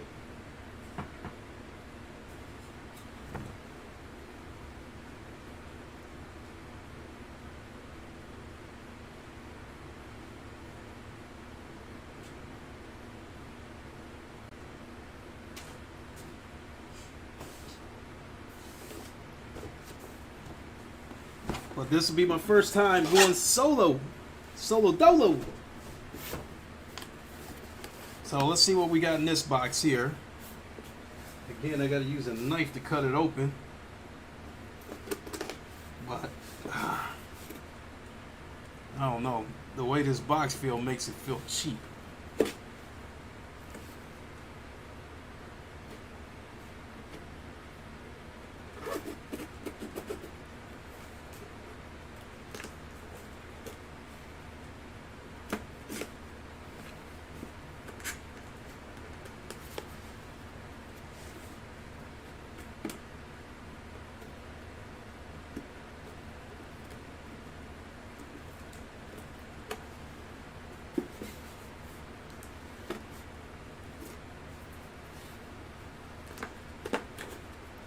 There we go.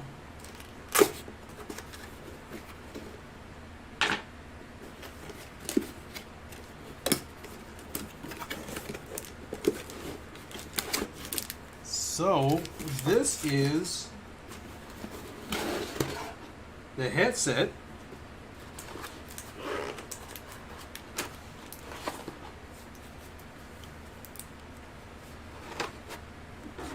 I mean,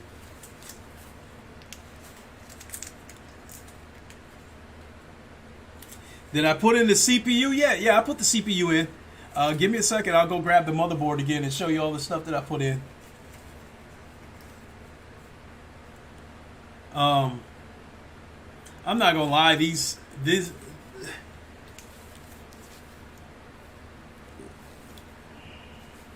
I mean, these definitely don't feel like $200 headsets. They feel, I don't know, they feel kind of cheap to tell you the truth, but I'd imagine that because they're wireless headsets, they probably would still sell at the very least for 60 bucks. And then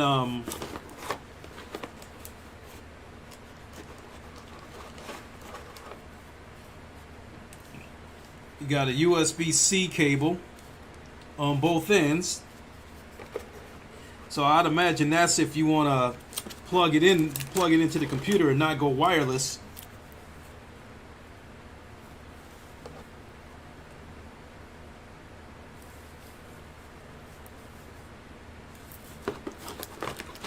And then I'm guessing this right here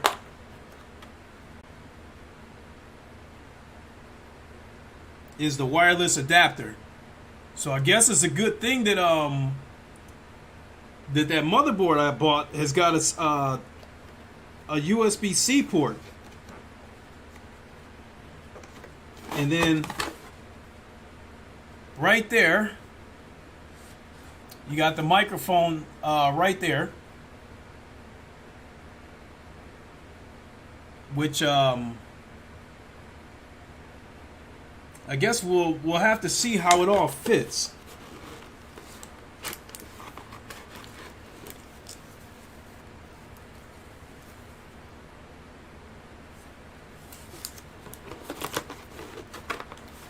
But if I end up not liking these, well, I already bought my son a pair of wireless headphones, but I think he lost the adapter to it.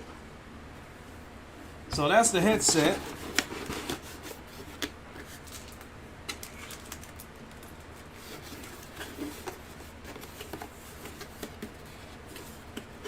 Let's see what the next box is.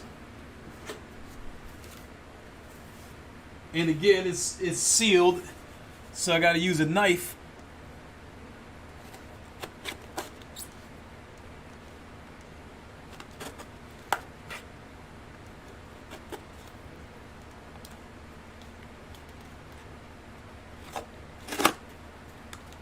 Hell with it, I just went ahead and cut it open, this child-proof bullshit. So I'm thinking this is the mouse right here, because it's got a pair of AAA batteries in it.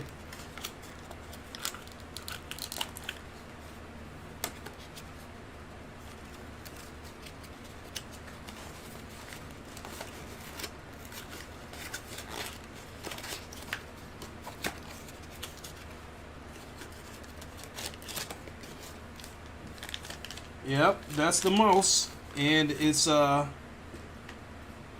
wireless.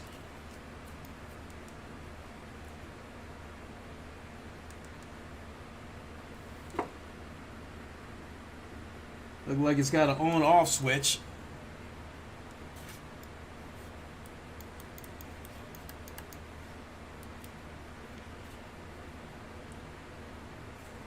So again, the mouse don't look like something that I would consider expensive. I mean, this looks to me, if I was I would say that this mouse might probably cost, I don't know, 40 bucks, just for the simple fact that it's wireless. One of the things that I found out about wireless shit, you know, you're paying for the wireless part of it, and the rest of it might be cheap. So far, the headset and the mouse feel kind of cheap.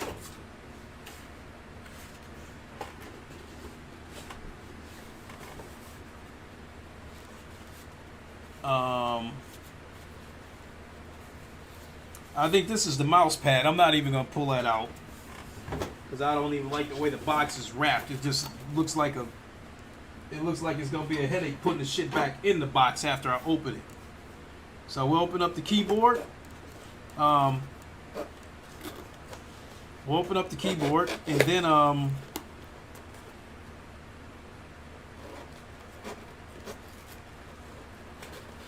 then I'll go back and get that CPU for you, C Slim, and show you that one more time. And then we'll go ahead and wrap it up.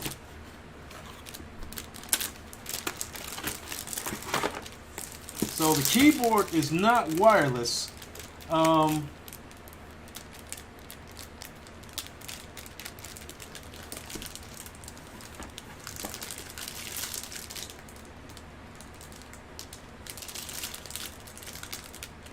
Keyboard looks okay. It's a lighter keyboard, so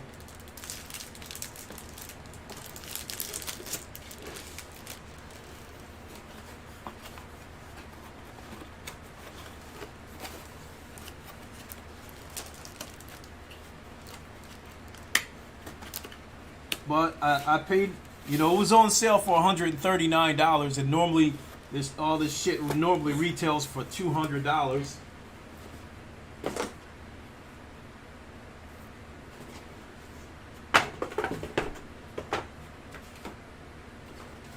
Alright, so I'll go get that CPU, show you that one last time, and then I'll go ahead and wrap it up.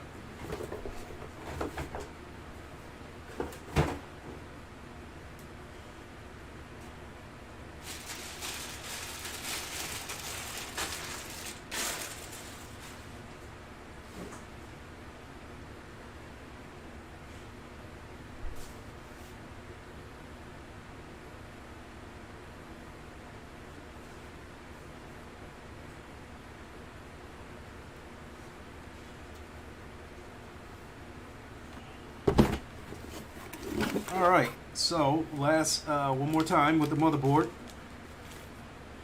So yes, I did. You see, I got the CPU in there. Also got the RAM in there. This is the heatsink for one of the M.2 drives, and then this is the other one. It doesn't have a heatsink, but I'm gonna get one.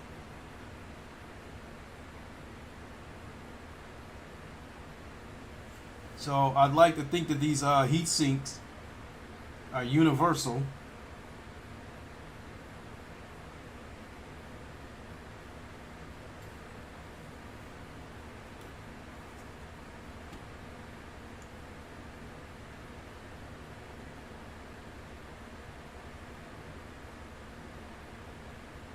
Hmm.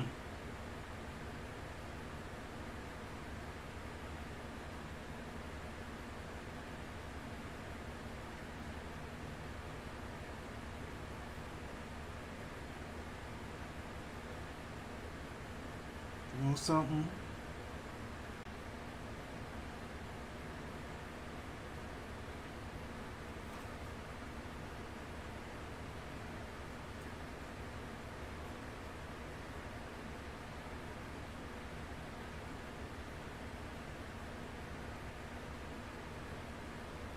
Yeah.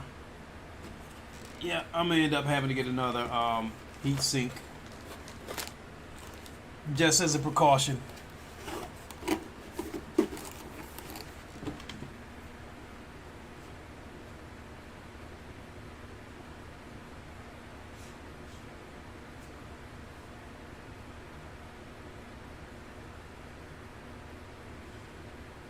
Okay, so Friday, when I get the water cooler, um,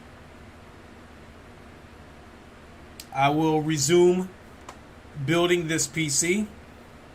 I will get and then when I'm finished, um, I'll plug it up here on this table real quick. Or, yeah, I'll build it and then I'll get it all set up.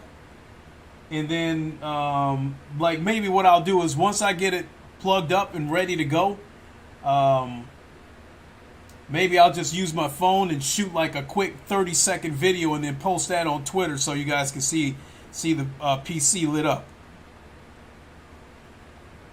So, really excited about this. I'm building a beast.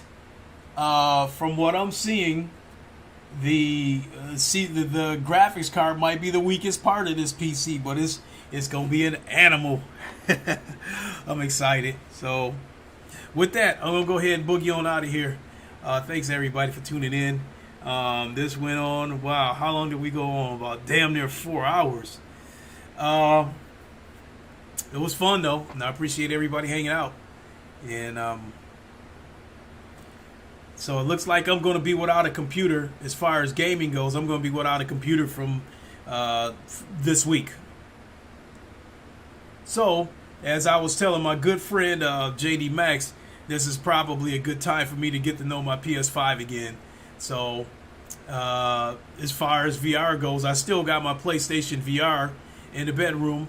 I still can play first-person shooter games and other games. Was the RAM number to put in slot? So let me go grab the motherboard again, and then I guess you can see for yourself.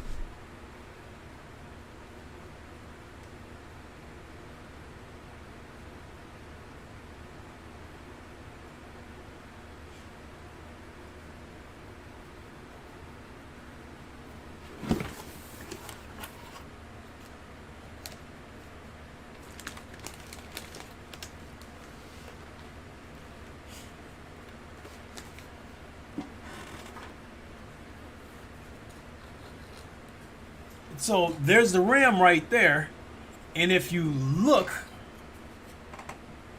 right here at the bottom, there's a tag that says 1RO or something like that. So I'm assuming that's the number one slot for the RAM, and then and then I skipped over and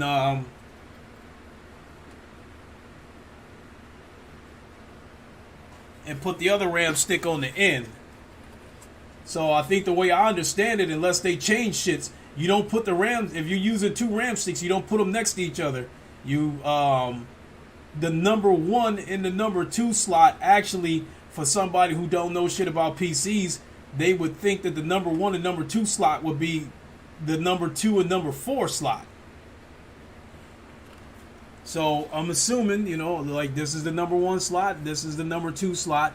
Let me see. Let me take the, yeah, 1, 2, and then I think this is 3, the unused slot here, and then this is 4, the other unused slot. So, but it's all good. Like with my Alienware, it's color coded. Slots 1 and 2 have white tabs on them. And then slots 3 and 4 have black tabs on them. You know, the locking tabs. So, Ham sent me, I have to check my DM, but I know Ham sent me like, I think like some guide videos and stuff like that to make sure I'm not fucking up and doing anything wrong. So that's, you know, I'm really not worried about it. So the mounting part, mounting all the hardware is the easy part. Looking at this motherboard,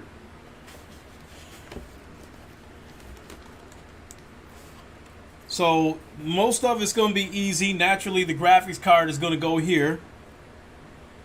And it looks like they actually got slots for you to put 3 graphics cards in here if you want. So you could create a real monster if you want to, from what I'm guessing.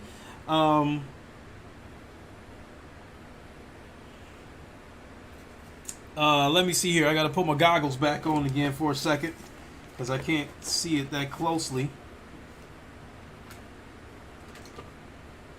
So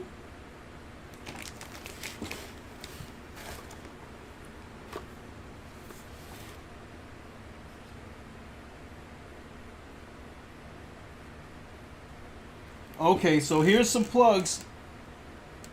Here's some plugs for the fans.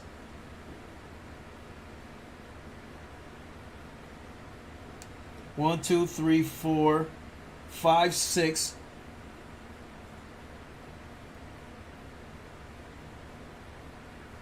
Holy shit, look like we got, let's see, 1, 2, 3, 4, 5.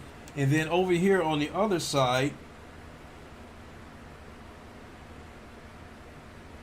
we got 2 more slots for fans.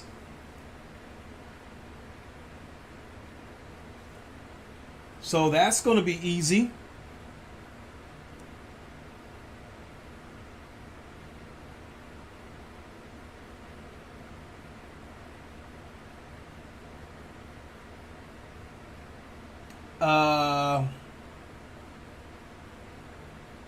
This is the power plug right here, from the power supply to the motherboard.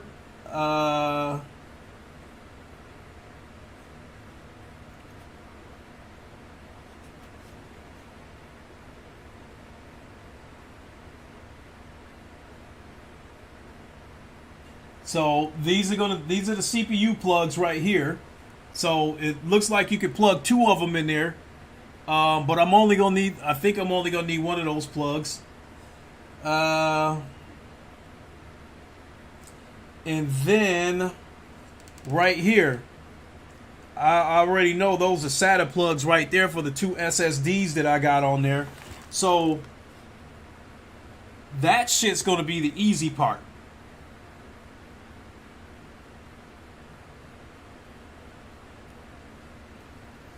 The part where I'm going to need to read the instruction manuals is like the power cords, you know, for the power light and all that shit, and the USBs that already came on the case. That's where I'm going to need the instructions, because I need to see where those plugs are going to go. So, but other than that, it's going to be easy.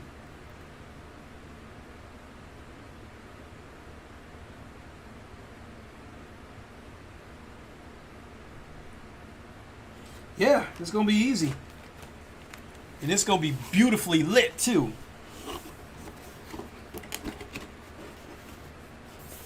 So it's gonna have 1, 2, 3, 4, 5 lights on the fans, and then the light on the water cooler that attaches to the CPU. So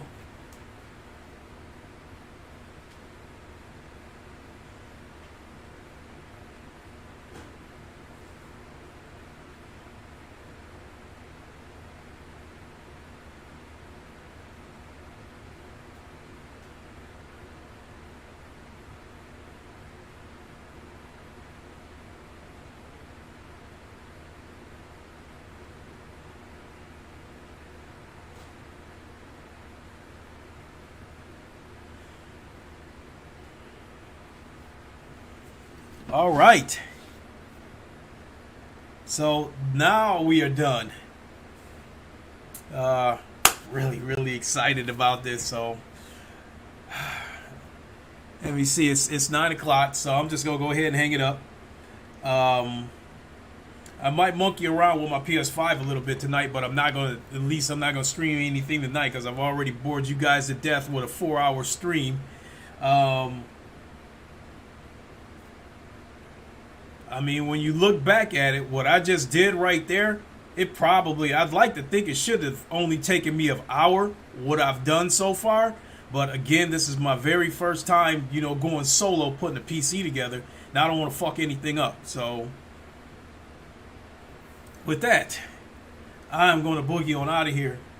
Thanks everybody for watching. I really appreciate it. To my boy Ham, my UK brother from another mother, thank you so much for your help. I really appreciate it. If you hadn't say, hey, get this, I probably would have just went out and bought a bunch of shit without double checking that it's all compatible. I think the only thing that I would have checked to make sure it was compatible would have been to make sure that the motherboard was compatible with the case. Anything else, I don't know if I would have checked to see if it was compatible or not. So again, my friend, thank you so much. So with that, I'm going to go ahead and get on out of here. Thanks for watching, everybody. I really appreciate it. I'm sure that I'll do some streams on PSVR or do some flat screen games on my PS5 to get us by during the week until I get that water cooler and we can finish the PC. But until then, you guys know the line. Wakanda forever. You excited? I appreciate it, C Slim, and thanks for hanging out this whole time, man. Long live the king, and deuces. Appreciate everybody. We'll see you soon. Have a good night.